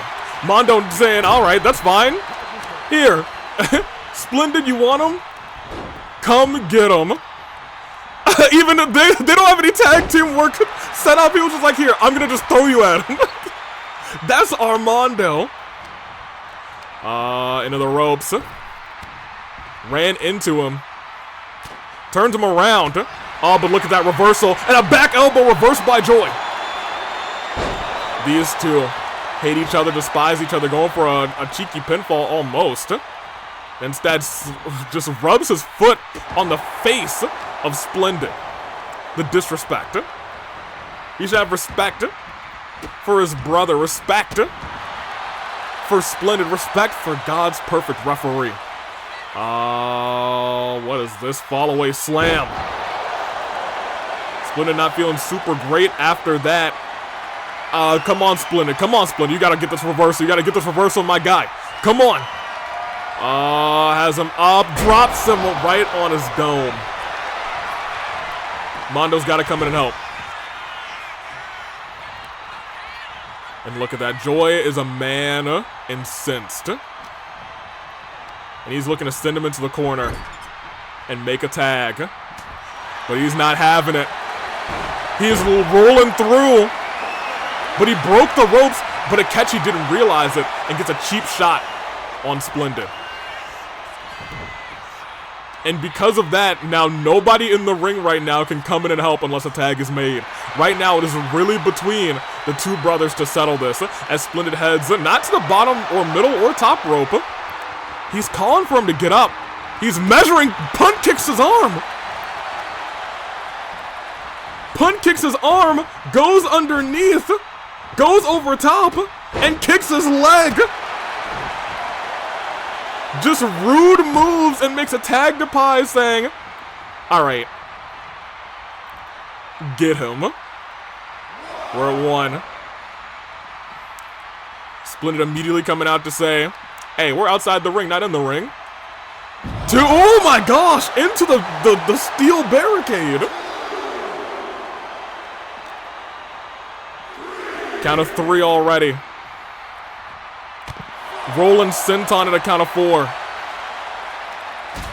Oh, but a reversal by Joy. Hold on a minute. Count of 6. Dragging him over towards the ring. 7. Back into the ring. Went for a chop. Instead, he gets dragged over to the ropes. Joy able to get a couple of elbows to the gut. Sends him into the corner. And does make a tag. Makes a tag to Akechi. And they have a shot to the arm of Pi. Trying to weaken that slice of Pi. But a couple of shots right to the chest of our all-star champion. Went for a boot there. Did not quite connect. Dragging him over to the ropes. But again, Akechi this time. The one getting out of it. Akechi sending Pi towards the ropes. Again, Pi sending him towards the corner. Oh, but reversal of the signature. I think he was looking for that slice of Pi. He was looking for the top rope Spanish Pi, but instead, slice of Pi connects, and a tag's been made to Mondo. This team is now completely in for tags, and look at the other team. They're struggling. They're struggling to even put on a facade that they have a chance. Oh, but wait a minute. No, hold on a minute. Oh no, he's getting violent. He's just stomping him out. Into the pinfall. And now you're seeing the bruising on Mondo, the blood on Mondo after the violence party from Akechi. Stomp to the gut. This could be Mondo's fate at Avi-Mania 4. Leg sweep. Russian leg sweep. But a roll-up. A roll-up onto Akechi. Hold on. 1, 2. He got him. That's another $150,000. Remember, Akechi no longer had resiliency. Oh, no. That's another 100 and yeah, not 150, $125,000. My bad. Oh yeah, man. Oh yeah, Joy's probably sweating now. Mondo just pinned the AWE. Oh, nobody can help this man. 1, 2, kick out. I was gonna say nobody can. Oh, wait a minute. Hold on a minute. Mondo, get back up. Mondo, get back up. Come on, Mondo. Come on, Mondo. Mondo, come on, get back up, my guy. Mondo, come on, get on up and make a tag too. That'd be great. Or Joker, you can do that. You can just hurt yourself. That's cool. That's cool. That's cool. Turns Mondo around. Come on, Mondo. You gotta get yourself a reversal here. Come on, Mondo, buddy. We are already in great shape right now. No matter what. Joy has a $125,000 fine on his butt. Even if he eliminates everybody else, he got one person on his team eliminated. There's no more clean sweep. Come on, Mondo. You're long. Jump to make that tag. He did it. And it's to... Yeah, baby. It's the Splendid. Look at this man's... Oh, yeah, man. Climbing up to the top rope. The audience going wild for God's perfect ref. Big ol' splash.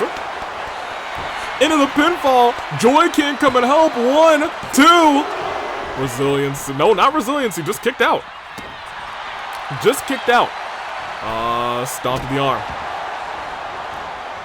Circling this man's, but a reversal into a pinfall. I'm not sure you should do that. 1. Yeah. That's what I thought. Splendid was like, I'm already the best in the AEW. I don't need a wrestling contract. That's why he hasn't burned resiliency. He just got a 1 count. He's still alright. He's still alright. And he's still kicked out. Even though Mondo came in, and he's still kicked out without resiliency. You better believe. You better believe he did. Into the corner. Tag has unfortunately been made to Joy. We don't love that. Gets a cheap shot on Splendid. That's the only shot he could get on Splendid. Not for nothing. Always has to cheat wherever he goes. Dragging Splendid towards the corner. Joy drops him on the turnbuckle. Couple stomps and a knee right to the throat. Joy already knowing he's at a disadvantage, knowing that he's got to eliminate somebody. And hey, if he eliminates Ooh, wait a minute. Look at that. Tried to hit Mondo because he's cheap and because he's a sack of trash. And still, oh man, yanks Mondo down. Oh, able to get that move off. Splendid writhing around in pain. Looking for that fall-away slam again. Gets it. And he's going top rope this time. Does he have a top rope finisher? Elbow drop. No, he doesn't. Instead, he's got a top rope L. That's what he caught. And he's about to keep catching these L's as he's hitting a nice move there. Tag's been made to Joker in a kind of disrespectful way, not for nothing. Lift it back up. Reversal. Oh, knocks Joker out cold. And I'll tell you what, that may have, reversal right back. He's in the corner, not where he wants to be, or at least, hold on. But he may have just turned it around to exactly what he wanted. It looks like he's gonna run instead of making the tag.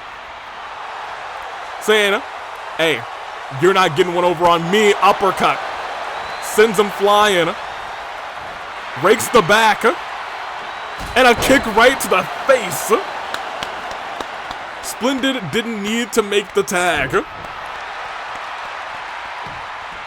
He still could, and I think that would still be a great idea, but he didn't need to, at least not in that moment, as he's continuing to wail away on Joker, trying to make sure that everyone else recovers, that his team recovers, and Pi, who's recovered the most, gets that tag. And Pi looking to show off, saying, oh yeah, I know what this guy did to me in the parking lot. Screw this guy, screw Joker. Ooh, embarrassed him, saying, no, you're not gonna get me like that. Steps back into the ring. Joker. Sending Pi into the ropes. Goes underneath. Goes over top. Hurricane Rana. A little bit worse for wear. Pi has no resiliency right now. And doesn't need it. Didn't need it. He didn't need it. Sure enough, didn't need it. We love to see that. That being said, someone did try and come and try and help him. Splendid tried to come, but it did not work out in his favor. In fact, this may be a little bad news. Might be a little bit of bad news. Hold on a minute. 1, 2. That is resiliency burned on Pi. But it ain't over yet. Tag's been made to Joy. Joy does have a finisher, so that is that's something we gotta watch out for. But look at that knee strike. Lifting Joy back up. I thought he was thinking about sending him towards the corner. No, instead, ooh, didn't stomp him. Used the knee. And now he tags in Mondo because look at this team. There's $1 million team right there, and immediately goes for a pinfall. Okay, well, look, Clyde of course saw the feed that time, but you know, it is what it is. Oh, what is he thinking? Hey, break that up. Pi?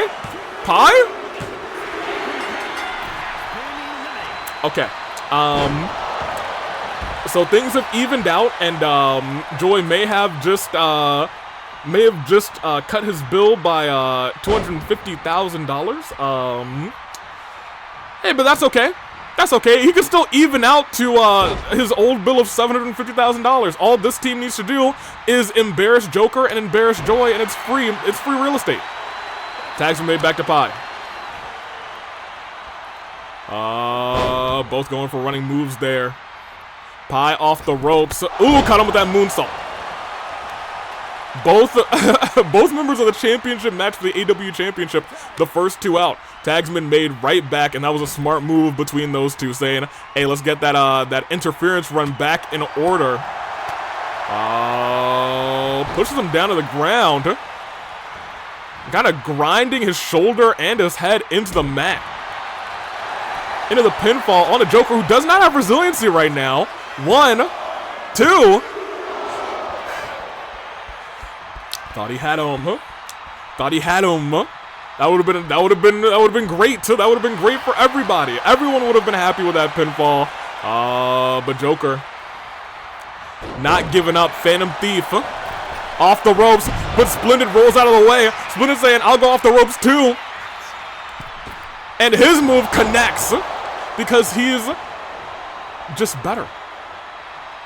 He is simply better than every single person at refereeing in that back elbow.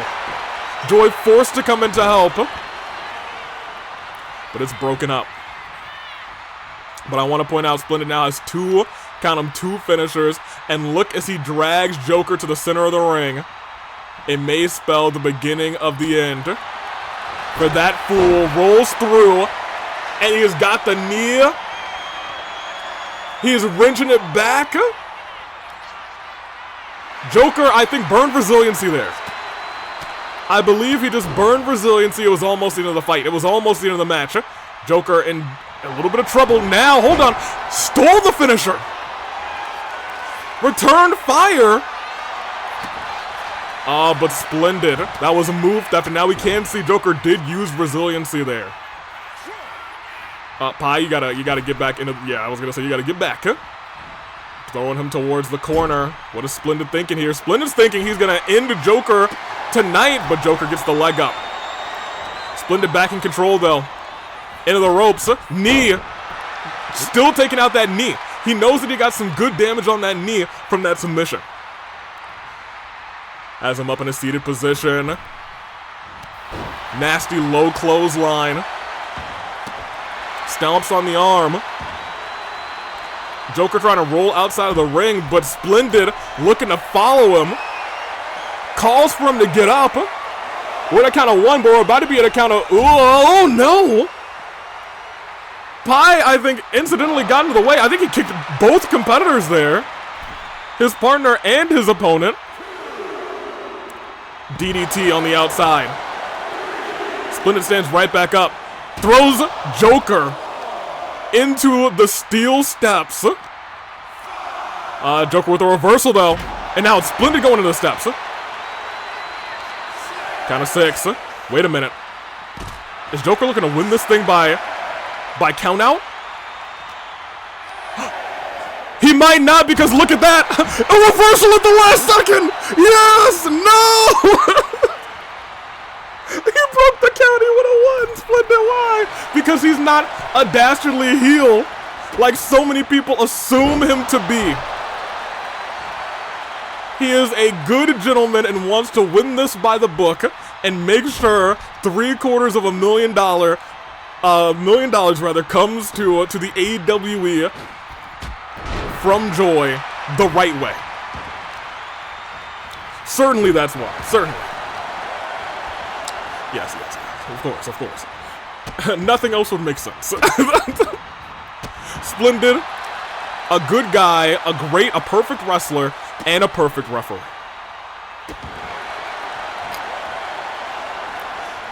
The bad one here, Joy. A sack of trash. A sick son of a gun. Good reversal there. Splendid looking to go running at Joy. Uppercut. Sends him back. And look at this. Excellent roll up. 1, 2. Nope, just 1. And look at them stare at each other. Did you see the stare at each other? Joy's back goes into the ground. Oh, hold on. Combinations there.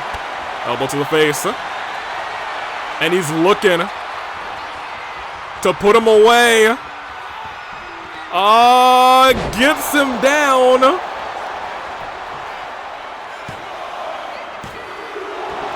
That may have been resiliency. Yeah, may have. But you know, that's fine. They still got this in the bag. They still got this in the bag. It's free. Oh, look at that. Shot right to the head. Ooh, but slapped Splendid in the face. And there, elbow to the throat. Splendid might need to make that tag. And Joy, leader of a disgusting waffle cold, blood dripping down his face. Ooh, Pi with an incredible Hurricane Rana. Gotta remember also, the tag was made. Off the ropes. Beautiful kick by Pi. Lifts him back up. Reverse the standing Spanish Pi. The reversal right there as well. Dragging Joy over towards the ropes. Gets him there. Could we be seeing the unidentified slice of pie? A thing of beauty. 1. And now Joker can't come back in. Incredible. Whip through. Pie's got to get a good reversal. I think he's thinking about using that signature. Pie against the ropes. Pie stunned. And Pie outside the ring. Clyde, go and count real slow for me, okay? 1. Okay, give me a couple more seconds until 2. Could have taken a little bit longer, but that's fine. That's fine. Say okay. Joy running at Pie. Pie gets the advantage, though. Sends Joy into the ropes. Ooh, misses with that move, though. Into the corner. Tag might be made to Joker. That's not what we wanted to see. What we wanted to see is Joy get embarrassed, is what we wanted to see, but it is what it is. It ain't over till it's over. Joker carrying Pie. You gotta remember these two still got some fresh heat with each other after the attack in the parking lot. Pie on the verge of being stunned again, and he is. Not yet. Not yet, he ain't. Okay, well, now he is. All right, fair enough. Directly into the pinfall. Splendid comes in to help. Like a true friend and partner. But here's the issue. Joker, may have just put Pie away for for 2, and that's another $250,000 off of the bill. Oh, but look at this. Come on, tap fast. Come on, tap fast, Joker. Come on, tap fast. Splendid, just pin him. Just pin him. Just go ahead and pin him. Because, hey, then we're still, you know. Oh, he dodged the back elbow. Oh, he dodged the back elbow. Splendid still got this. Tag has been made. That's less than ideal. Shot to the gut.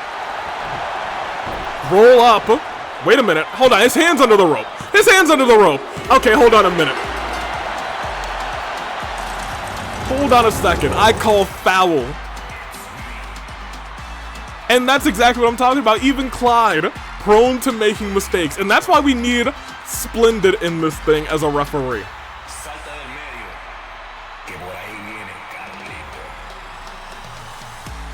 So Joy successfully cuts down his bill from $750,000 to just $125,000.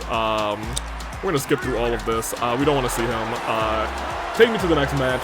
Cut us out of here. Disgusting. I've calmed down a little bit. Let's get to our next match. It's a casket match. It is match 2 on the best of 7 series. Put the stars on the screen.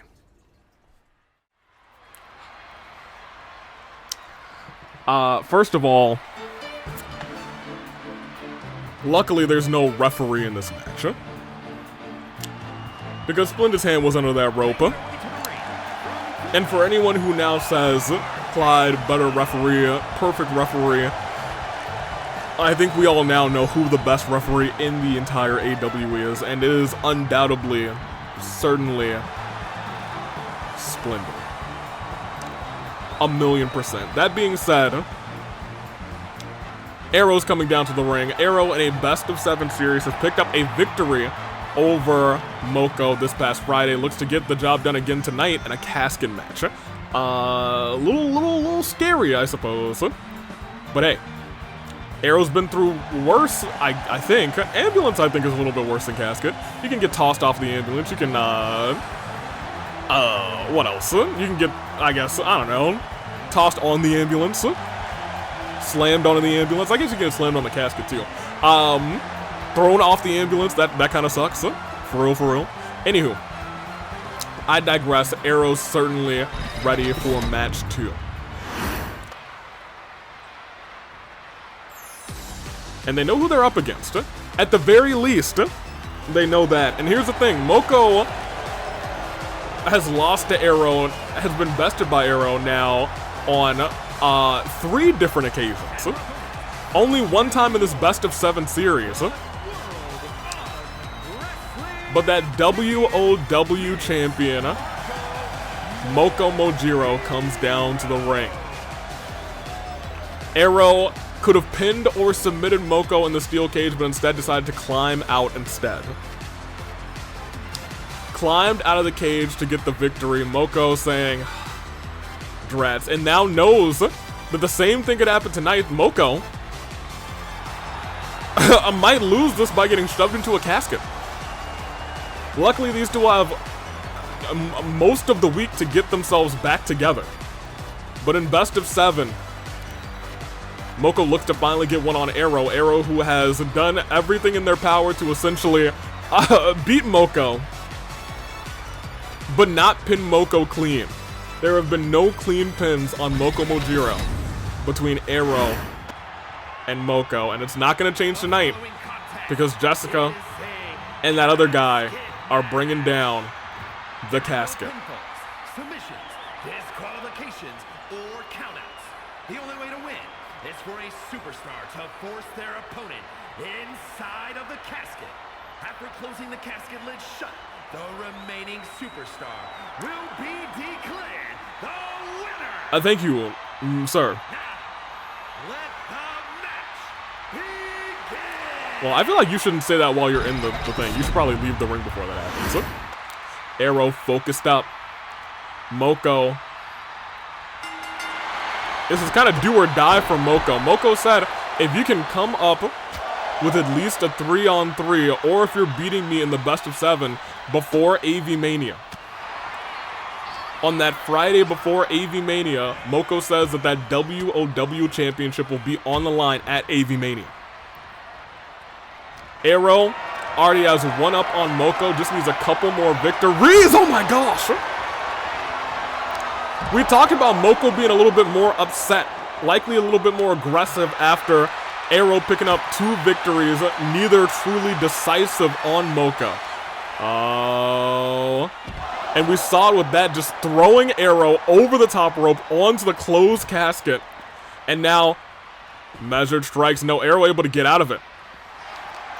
Normally we see that from Moko, it's a couple measured elbow strikes right to the top of the forehead. Enough to cause blood to come dripping down into the eyes, or in this instance, eye of her competitor. Arrow using the steel and already opening the casket saying, I gotta get this done quick, as ASAP. And already looking to try and put Moko in. Steps right in front of Moko. Moko able to push herself away. Arrow saying, no, get back into the casket. Turns around. Ooh, but Moko firing a shot right to the face of Arrow. Arrow this time the one into the casket. But not actually in the casket. Instead, Moko lifting Arrow up. Arrow not able to get out of it. Instead, gets tossed, slammed into the casket, which honestly probably feels a little comfortable, a little comfy, cozy. Already out though. This match has just started. It's just started, and Arrow's already looking a little rough. Head hurt, body hurt. But they've come back from worse. Shot to the face. Moko lifting Arrow up. Arrow unable to get the reversal, slammed down. I thought Arrow was about to pluck the leg, but instead gets dropped on the head. Moko taunting a little bit, telling Arrow to get up. And Arrow ducks the shot. Taunts maybe let Arrow know exactly that shot was coming. Otherwise, I think Arrow would have been in a little bit of a dire situation. Missing that kick. And Moko taking advantage, a shot to the chest of Arrow. And sending Arrow back into the casket again. This is currently Moko's best shot at putting Arrow away. Right now, though, Arrow's looking, I think, for some help, and I believe some help in the form of a weapon, realizing that could be a great equalizer. Shovel, but Moko not letting Arrow use it, sends them neck first on the outside. Moko, and here's the other thing, Moko hasn't used a single weapon. Moko has just been out wrestling Arrow at the start of this fight. Arrow whipping the hand. Oh, hold on. The quickness getting Moko off the apron. Arrow is down, but Arrow's certainly not out at this juncture in the fight. Lifting Moko up, tossing Moko towards inside the ring. Arrow does not go and get that that shovel, which I kind of expected them to do. Lifting Moko up. And slamming almost Wasteland-esque Moko into the mat. And look at the size difference between Moko and Arrow. Uh-oh. That was almost bad news for Arrow. As Arrow gets a little reversal, stops the momentum of Moko, but Moko stopping the momentum immediately, saying no momentum's even going to be formed here. Overhand chop, but Arrow with a shot to the gut, sending Moko over the top into the casket. First time Moko's been in there, Arrow just stares and doesn't close it, which is an interesting decision. Maybe realize that's going to not nearly be enough. Arrow's going to need to do a lot more damage. Oh, but damage might be done to Arrow instead, as they get dropped with that cartwheel Alabama slam. And Arrow face first into the casket. Turned around back first as well and tossed in. And Moko tries to close that thing, but once again, not nearly enough. Nobody's hit signatures or finishers in this thing, but it may have been commentator's curse, because slam down with authority. Moko Mojiro may be starting to tell the beginning of the end of this fight. Arrow able to jump over Moko. Codebreaker. And Arrow survives. Now look at this. Locks in that bow and arrow submission. Maybe trying to tease resiliency out of Moko, but Moko able to get out of it. Both now standing tall. Both missing wildly with those moves. They are starting to understand, rather, each other in this ring. In this art that we call professional wrestling on the ropes. Chucking Arrow over the top rope. Arrow now stunned, actually. That's big. And Arrow has no resiliency, is also big. But Arrow still true in this fight. Closes the casket saying, okay, that was a little scary, that was a little close. I still want that WOW championship at Avi-Mania. I might need to take my time a little bit longer in this fight.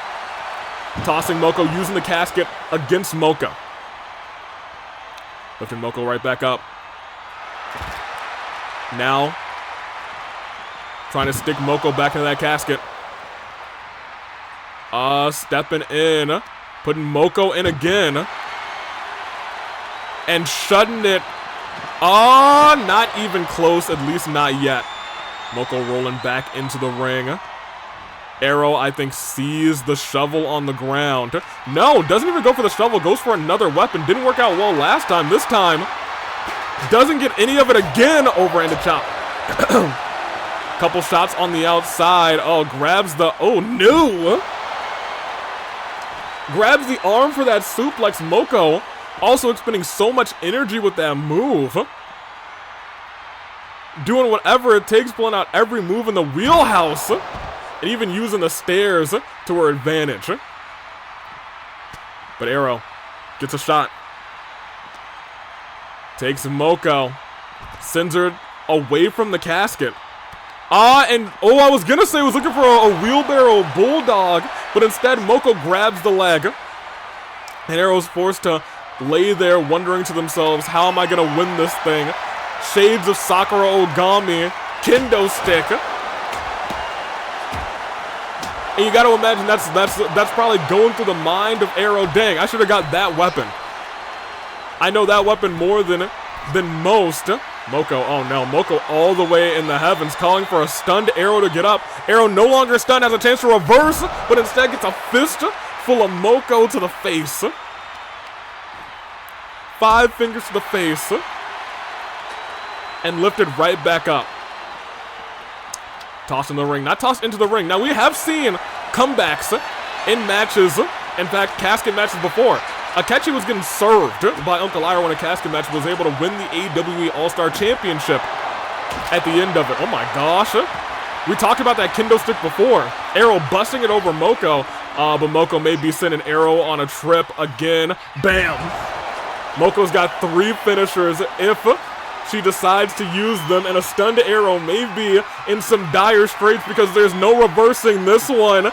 Oh no! Drop!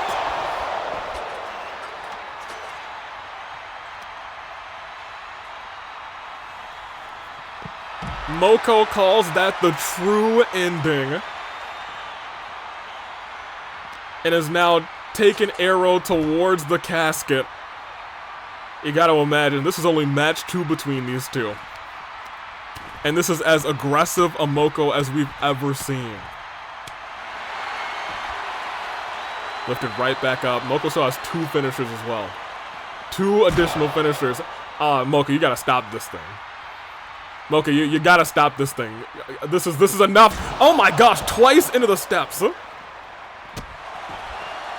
Lifted right back up. And this is all because Moko still thinks that Arrow has been kind of essentially doing this on purpose. Arrow able to get out of that. And look at this. Hold on a minute. Oh no, reverse the finisher too.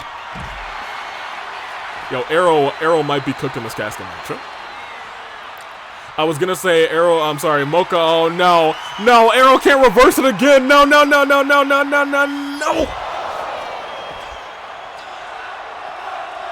Oh, they are in trouble. face first into the casket.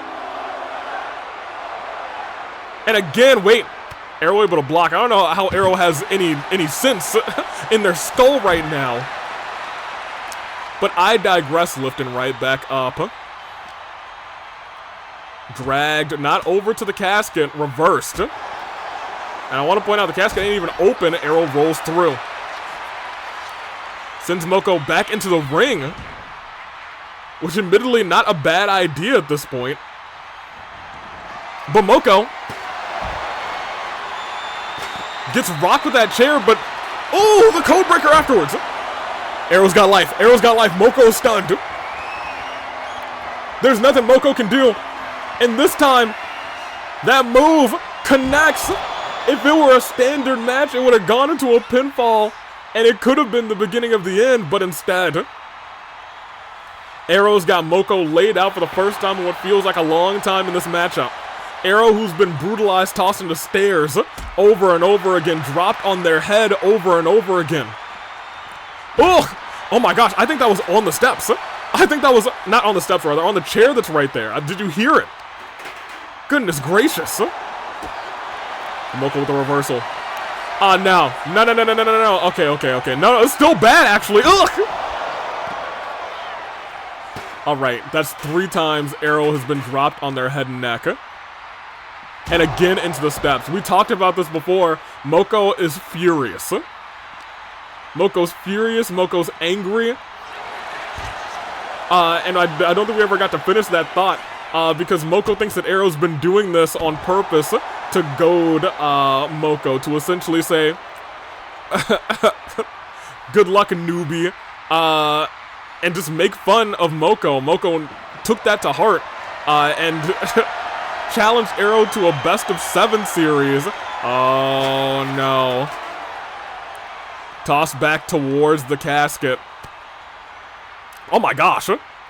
I thought you were going to throw Arrow into the ring, but instead you murdered them. Wait, where are you going? Slam down. Yeah, Moko, this match no longer is about winning. This is about hurting Arrow, and Arrow's already got a head injury. Into the casket face first. Back next. But Arrow with the reversal. They're still surviving in this battle, but Moko again with the reversal. Arrow's movements have visibly slowed down a little bit. Oh no! The force and the strength of Moko. And Arrow goes head first in the post. Arrow may be fighting back on pure instinct at this point. Drops Moko's shoulder on the knee. Moonsault, standing moonsault. And a stomp. Yo, you gotta worry about it. Arrow's gotta go to medical after this thing. Slid back into the ring. Arrow looking on, blood dripping down their face. Does not go diving, which is a great decision, admittedly. A wise decision. Oh, but reversal of, I think, Arrow's finisher again, and they move further away from the casket. Now on the steel barricade. Oh, no. No, Moko, this is enough. Oh, thank goodness. Oh, Arrow got the reversal. Hey, I'm just hoping for the safety of Arrow at this point.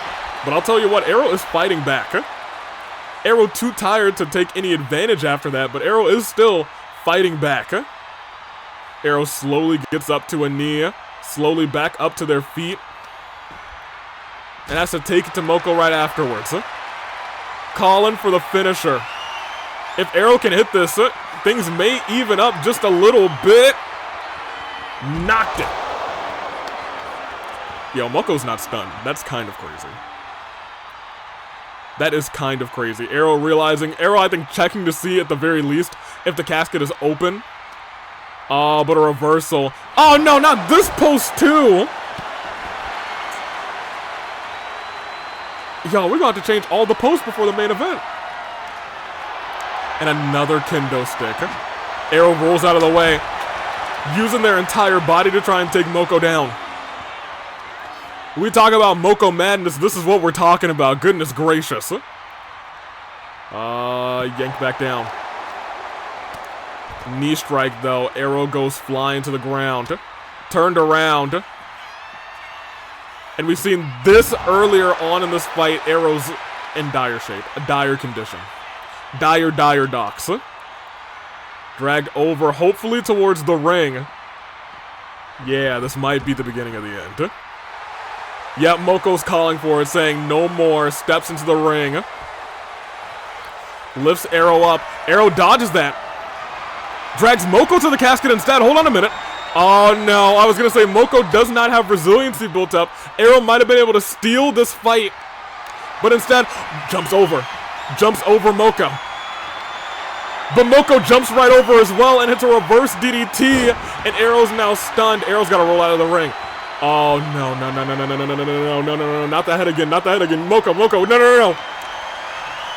Oh man, everybody look away. Ugh! Arrow laying motionless on the ground after that.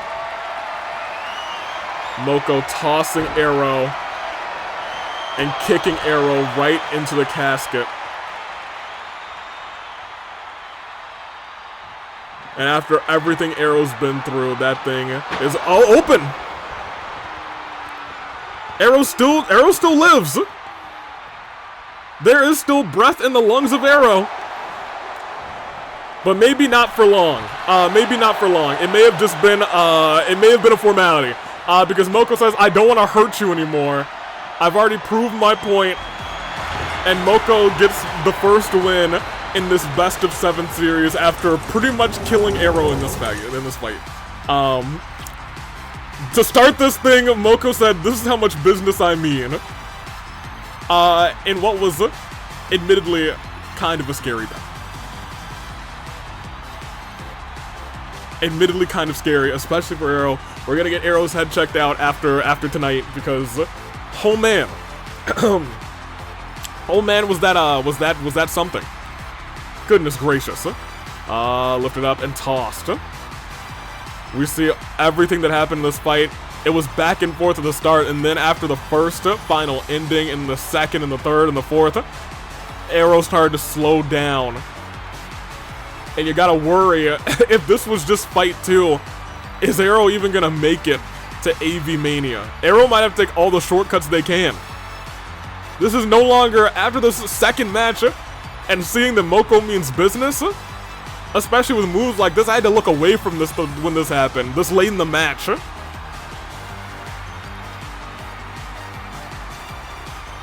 Closed it.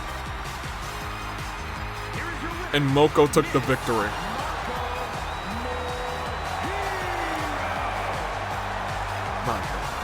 It is 1-1 in this best of 7 series. The next time that you see these two, it will be this Friday in 2 out of 3 falls tables action. That being said, stars, let's get to our main. It has been a pretty lengthy rebellion. That being said, I'm excited for the girls tonight. It is 6 of the competitors in the ladder match. We got 2 more spots to fill, 1 more qualifier this Friday, which I think features Clover, Mew, and Hina. That sounds right. And of course, we have one more, or rather, one more match, which is the last chance qualifier. That being said, hey, give me the stars,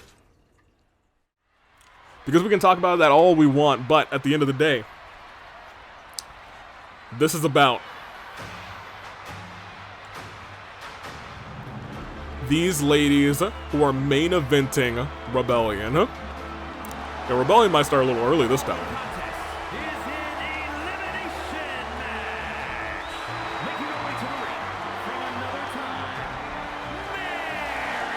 You know, I can't believe Joy has come down from $750,000 for today's fine to $125,000.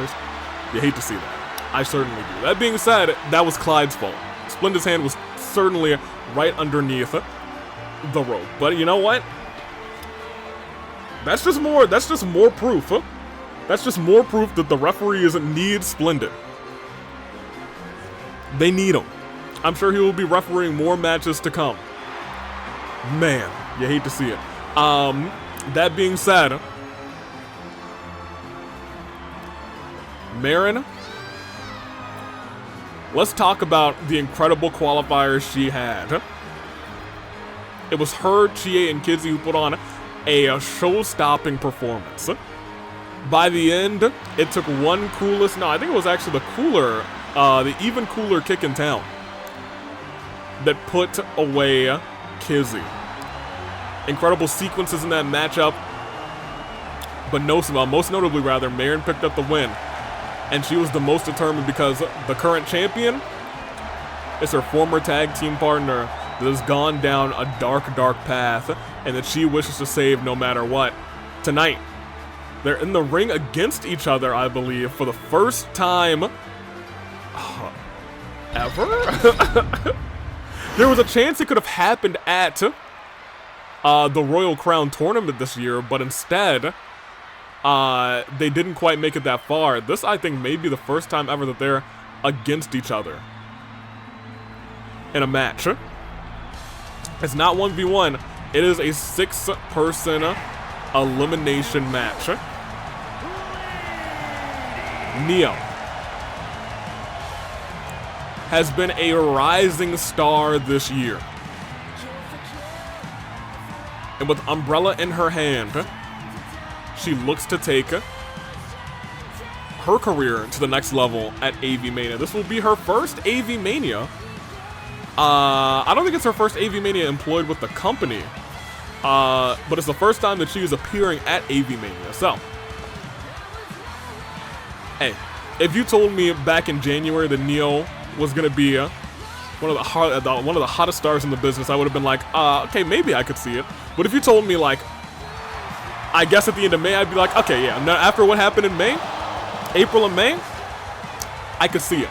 She was almost AWE champion on a couple occasions this summer, but every so often, every time she got so close to grabbing that championship, it just wasn't meant to be. This time at Avi-Mania, she looks to physically actually grab the championship after climbing a ladder to become the AWE champion. Will she be able to do it? We know 5 other ladies standing in her way. Merrin, and of course, a woman who needs no introduction in the AWA.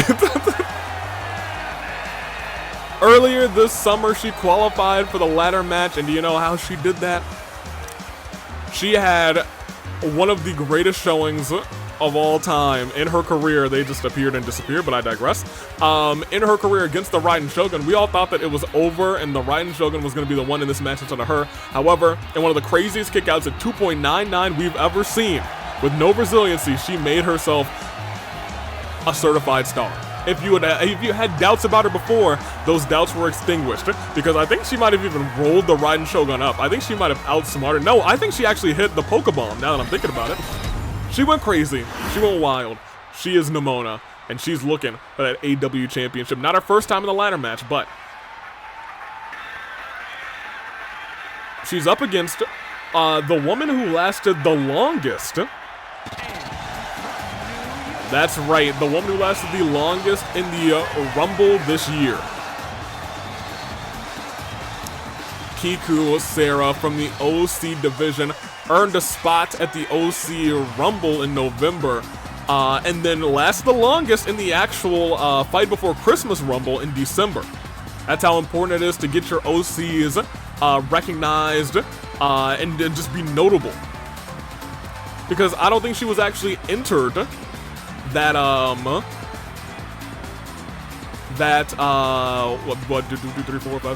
November. I think she was entered 2 times before that, but she was not entered for November, but she made such a name for herself that she was in the Rumble, she made it there, and now she's going to Avi-Mania. You love to see it. The best of luck to her. There's a world where she could be the first OC to hold the AWE Championship. Which I also believe she is the first OC to hold the Danganronpa Hunger Games non-OC world title. Can she make that reality the same? in the AWE, that would be insanity. But she's not the only person from the Rumble. We also have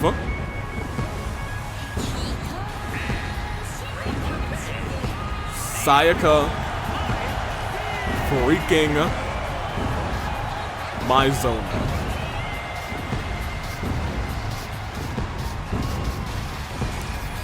Maizono has had a career resurgence in the middle of 2025. She is currently the only woman to have held the AWE Championship and the AWE All-Star Championship. I'm looking at the competitors in this match, and that will not change currently. Currently, that will not change. So she's got that for a little bit, because I'll be frank with you, I guess that won't change in the All-Star Championship match at Avi-Mania either. So Sayaka's got that for a little bit longer. She's got it for another hot minute, so the best of luck to her. She's looking out, she's soaking in all of the... Yo, can we stop the pyro that's on the stage for her? Come on, that's a little much. Come on, y'all, we got a pyro budget, but she's wasting all of it. Goodness gracious. Anywho, you can stop now, Sayaka. You can.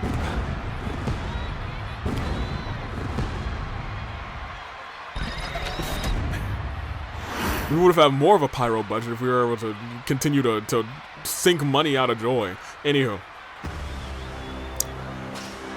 last but not least, we have the new AWE champion of the Equalist. She's still wasted.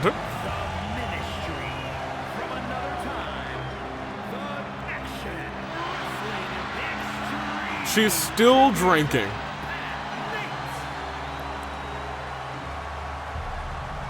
Drinking and apparently the celebration hasn't ended yet. You'd think she would be taking this more seriously. Now that we realize Merrin is in this matchup. Or perhaps she's drinking to forget everything that's going on. This could also actually stem to be a bigger problem than we thought. That's not something I had actually taken into consideration. That being said, Panette's out here tonight. Still dancing. Still got solo cup in hand. And is in the ring. No, she's out of the ring as well. She's back in and back out. All right, Panette. What's happening is eluding me, but she did beat Hina, and she is world champion. I was gonna say, between her and Merrin, they've held titles most of their career. And now those numbers of days as champion are slightly changing because somebody's no longer a champion, and somebody else is, being Panette. First singles champion between the two of them. That could change in Avi-Mania. Merrin could take the title off of her. We'll see. And we'll also see what happens tonight. All 6 competitors still in the ring. Suplex. We gotta wonder who's gonna be out first. Because winning this match, it's a big boost to your confidence coming into Avi-Mania. March 7th won the AWE ladder match last year. Became AWE champion. Held it all the way until the fight before Christmas, lost to Queen.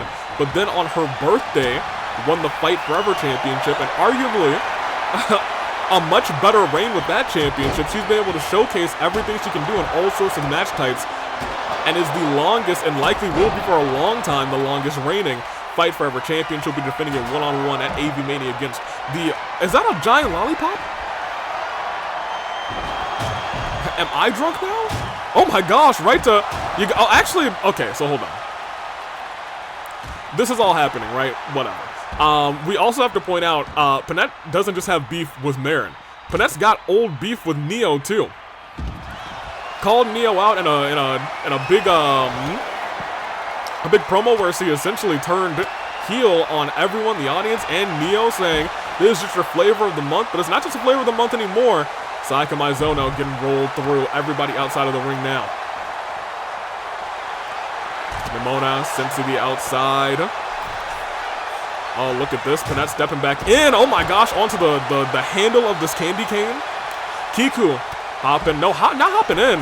Climbing. And going after Sayaka Maizono. Kiku still looking to make a name for herself. Has not really been here since the Rumble, saying, all right, now my name's back on the card. Now people are going to have to remember who I am. Shot to the face. Turned around. And sent down neck first to Panette, looking to take out Nemona. And maybe even thinking about Neo now that Neo slid back in here. In fact, she sees two of her rivals, one friend-turned-rival, as these two are now dueling out in the ring, trying to get a quick pinfall on her former friend in Merrin. One. It's just one. Strike to the knee. And a strike to the head as well. Goodness gracious, wailing away. Excellent. Wailing away. On the outside, that's a traffic cone by Kiku. Kiku looking to take it extreme and going after Nemona.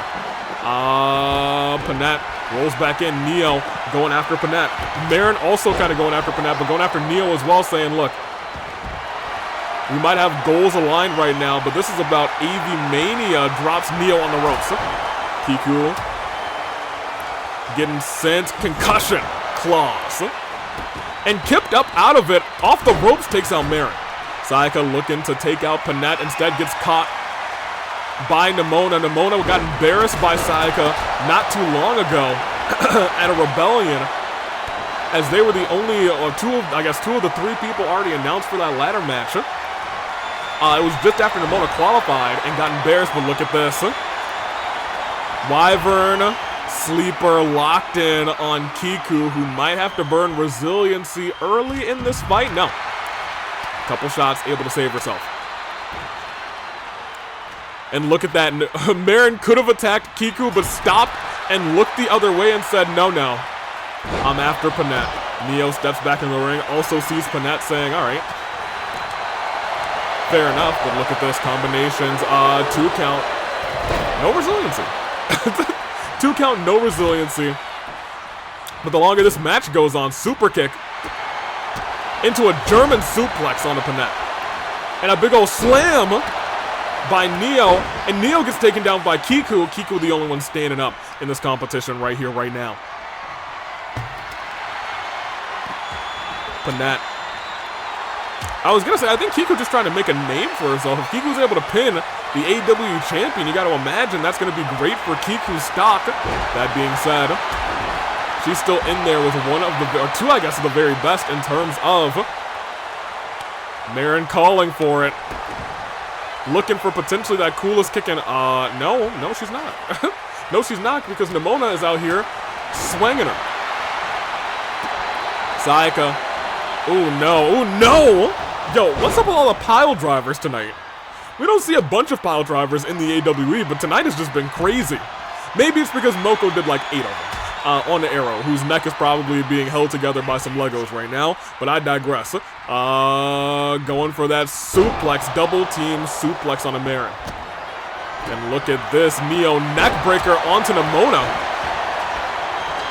And is that going to be enough for Nemona to burn resiliency? It is not. Not the case. Is that a mosquito? Don't love that, but I digress. Oh my gosh, that's a big old hammer. Massive hammer under the ring. Kiku still focusing on Panette. Panette doesn't see Merrin, who goes with that drop kick directly to the face. These two have really honestly been fighting each other the entire match. Kiku still wants a piece of it, but right now it leaves them be. And it's just the two of them battling each other. But we know what this is. Didn't go for the coolest kick in town. Instead goes for an even cooler kick. I don't know if it hit. The fact that there was no pin makes me believe that it was not hit. I think Panette might have just gotten off 2 very great reversals. And goes for the pinfall. Hold on a minute. 1, 2. Yeah, Panette kicks out, and I would like to point out, Panette certainly reversed that even cooler kick in town. And look at this, has Merrin locked in deep. And that Wyvern sleeper. It's not resiliency. Gets out of it. Off the ropes, misses. And I'll be real, she could have hit that Wyvern Sleeper again. Missed the kick. And usually we see her sweep under the legs, but Panette, I think, had her legs closed a little bit, so Merrin couldn't walk back around with that coolest kick in town. Kick out by Kiku, and Kiku did not burn resiliency there, which is surprising to me. Wild to me, Neo misses. Sayaka's got her in hand, in tow. Reversal, drop kick. Sayaka rolls out of the way. And Sayaka may be getting concussed. Concussion clause connects, and the Wyvern Sleeper on Neo. Panette's going after all of her old rivals. Neo also doesn't burn resiliency. And oh my gosh, look at what happened to Sayaka Maizono. And Kiku just took out everybody in the ring. Goes for a pin on Sayaka. Sayaka, who's got really no stamina, might be the first one burning in this fight. She is. She is, and I'll tell you what, if Kiku for Cocoa Puffs. Rolls out of the way of that kendo stick, but oh my gosh, gets blasted the second time. Neo gets reversed by Kiku. And Kiku might be in that signature maneuver on Neo, and look at who's about to brawl each other again. Oh, reverse the Wyvern Sleeper. But gets rolled up by Nemona in an incredible roll-up. But Jessica was down. So it's 1, 2. It still burned resiliency on Merrin. Oh my gosh. Off the ropes. Falling into the dropkick. Backstabber on Kiku. But whose pin is first? I think she's looking at Kiku's pin. Kiku kicks up. I'll tell you what, Merrin also kicked out, but I think they also, this would have been a kick out and a kick out. Wait, Sayaka saying, oh, Sayaka disrespecting Kiku with that second pinfall attempt. And a third pinfall attempt, this time using the ropes. 1. Kiku has got to be upset about that. Cheeky roll up this time by Merrin. Is that going to be enough to take out Nemona's resiliency? No. Ooh, Neo. Oh, she kind of coolest kicking down the both of them. I think Neo only got the residuals, but oh my gosh. That's wild. Neck breaker. And a giant lollipop to the back. Merrin, up and around DDT. Y'all, the girl's going crazy a little bit. And look who's standing right in front of her once again into the corner. And knee strike, bulldog onto Maizono. She stands right back up off the ropes. Drop kick, they both take down Panette. But she falls into the cover. Merrin falls into the cover on Panette. It's not enough to burn resiliency though on the champ. And a big boot may have just taken Merrin out of this competition. No, Kiku still after Sayaka. Sayaka taking her down. And look at this, Merrin lifting Maizono up, turns her around, elbow strike right to the jaw. And look who's left standing, kick to the back. As Merrin looks to put away her old friend. Neck breaker, or a blockbuster actually. Has a giant sledgehammer right to the gut, and again, no sympathy. After a couple shots to the midsection, has her locked into the Wyvern Sleeper, and ladies and gentlemen, that's gotta be it. No sympathy for Merrin. Oh man, and they had fought essentially the entire match. They had fought each other essentially the entire match. And Merrin's the first one out. Panette kicks right back up. Neo trying to take Panette out next. We already talked about the bad blood between them. Face busted. 5 competitors left in this brawl. German suplex.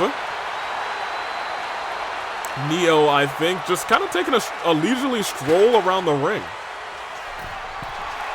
Panette heads back in. Neo also heads back in. Whips her through. Neo, I think, trying to hit that Neo neck breaker. Sayaka stands in the way.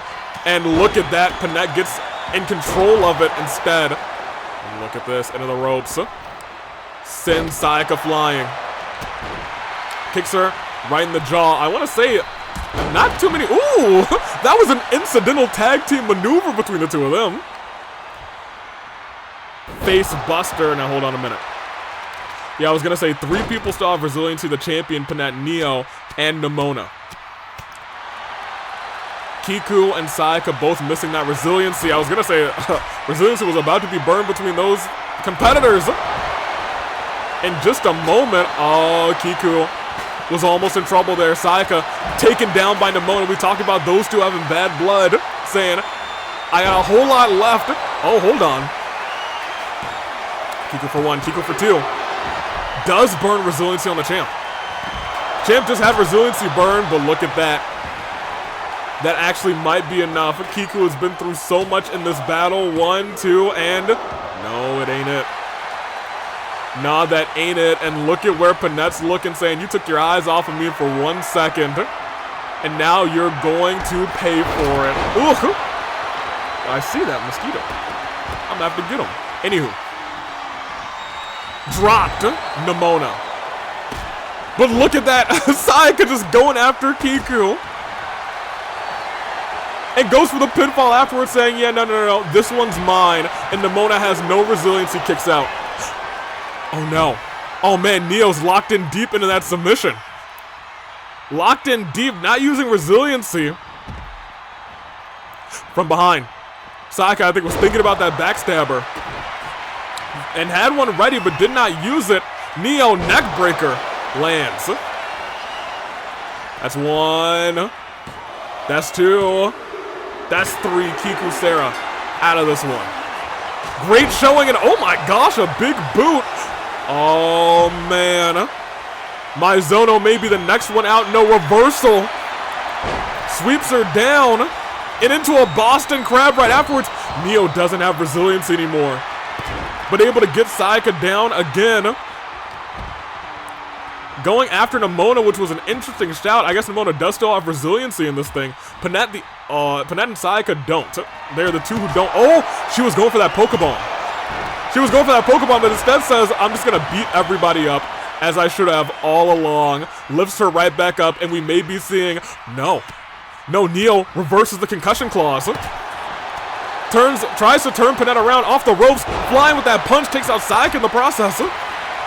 And the Pokebomb over on Sayaka, does not connect. Does Neo have her? Neo pins the champion. And you got to imagine that's got to grind Panette's gears. Neo gets turned around by Maizono. Backstabber into that bank statement. Burns resiliency, the only one who has it left, but turns it around into a pinfall. 1, 2. She stole it on her. But walked right into Pokebomb. Oh my gosh. What a sequence to end this fight. Is 1, it's 2, and our main event ends.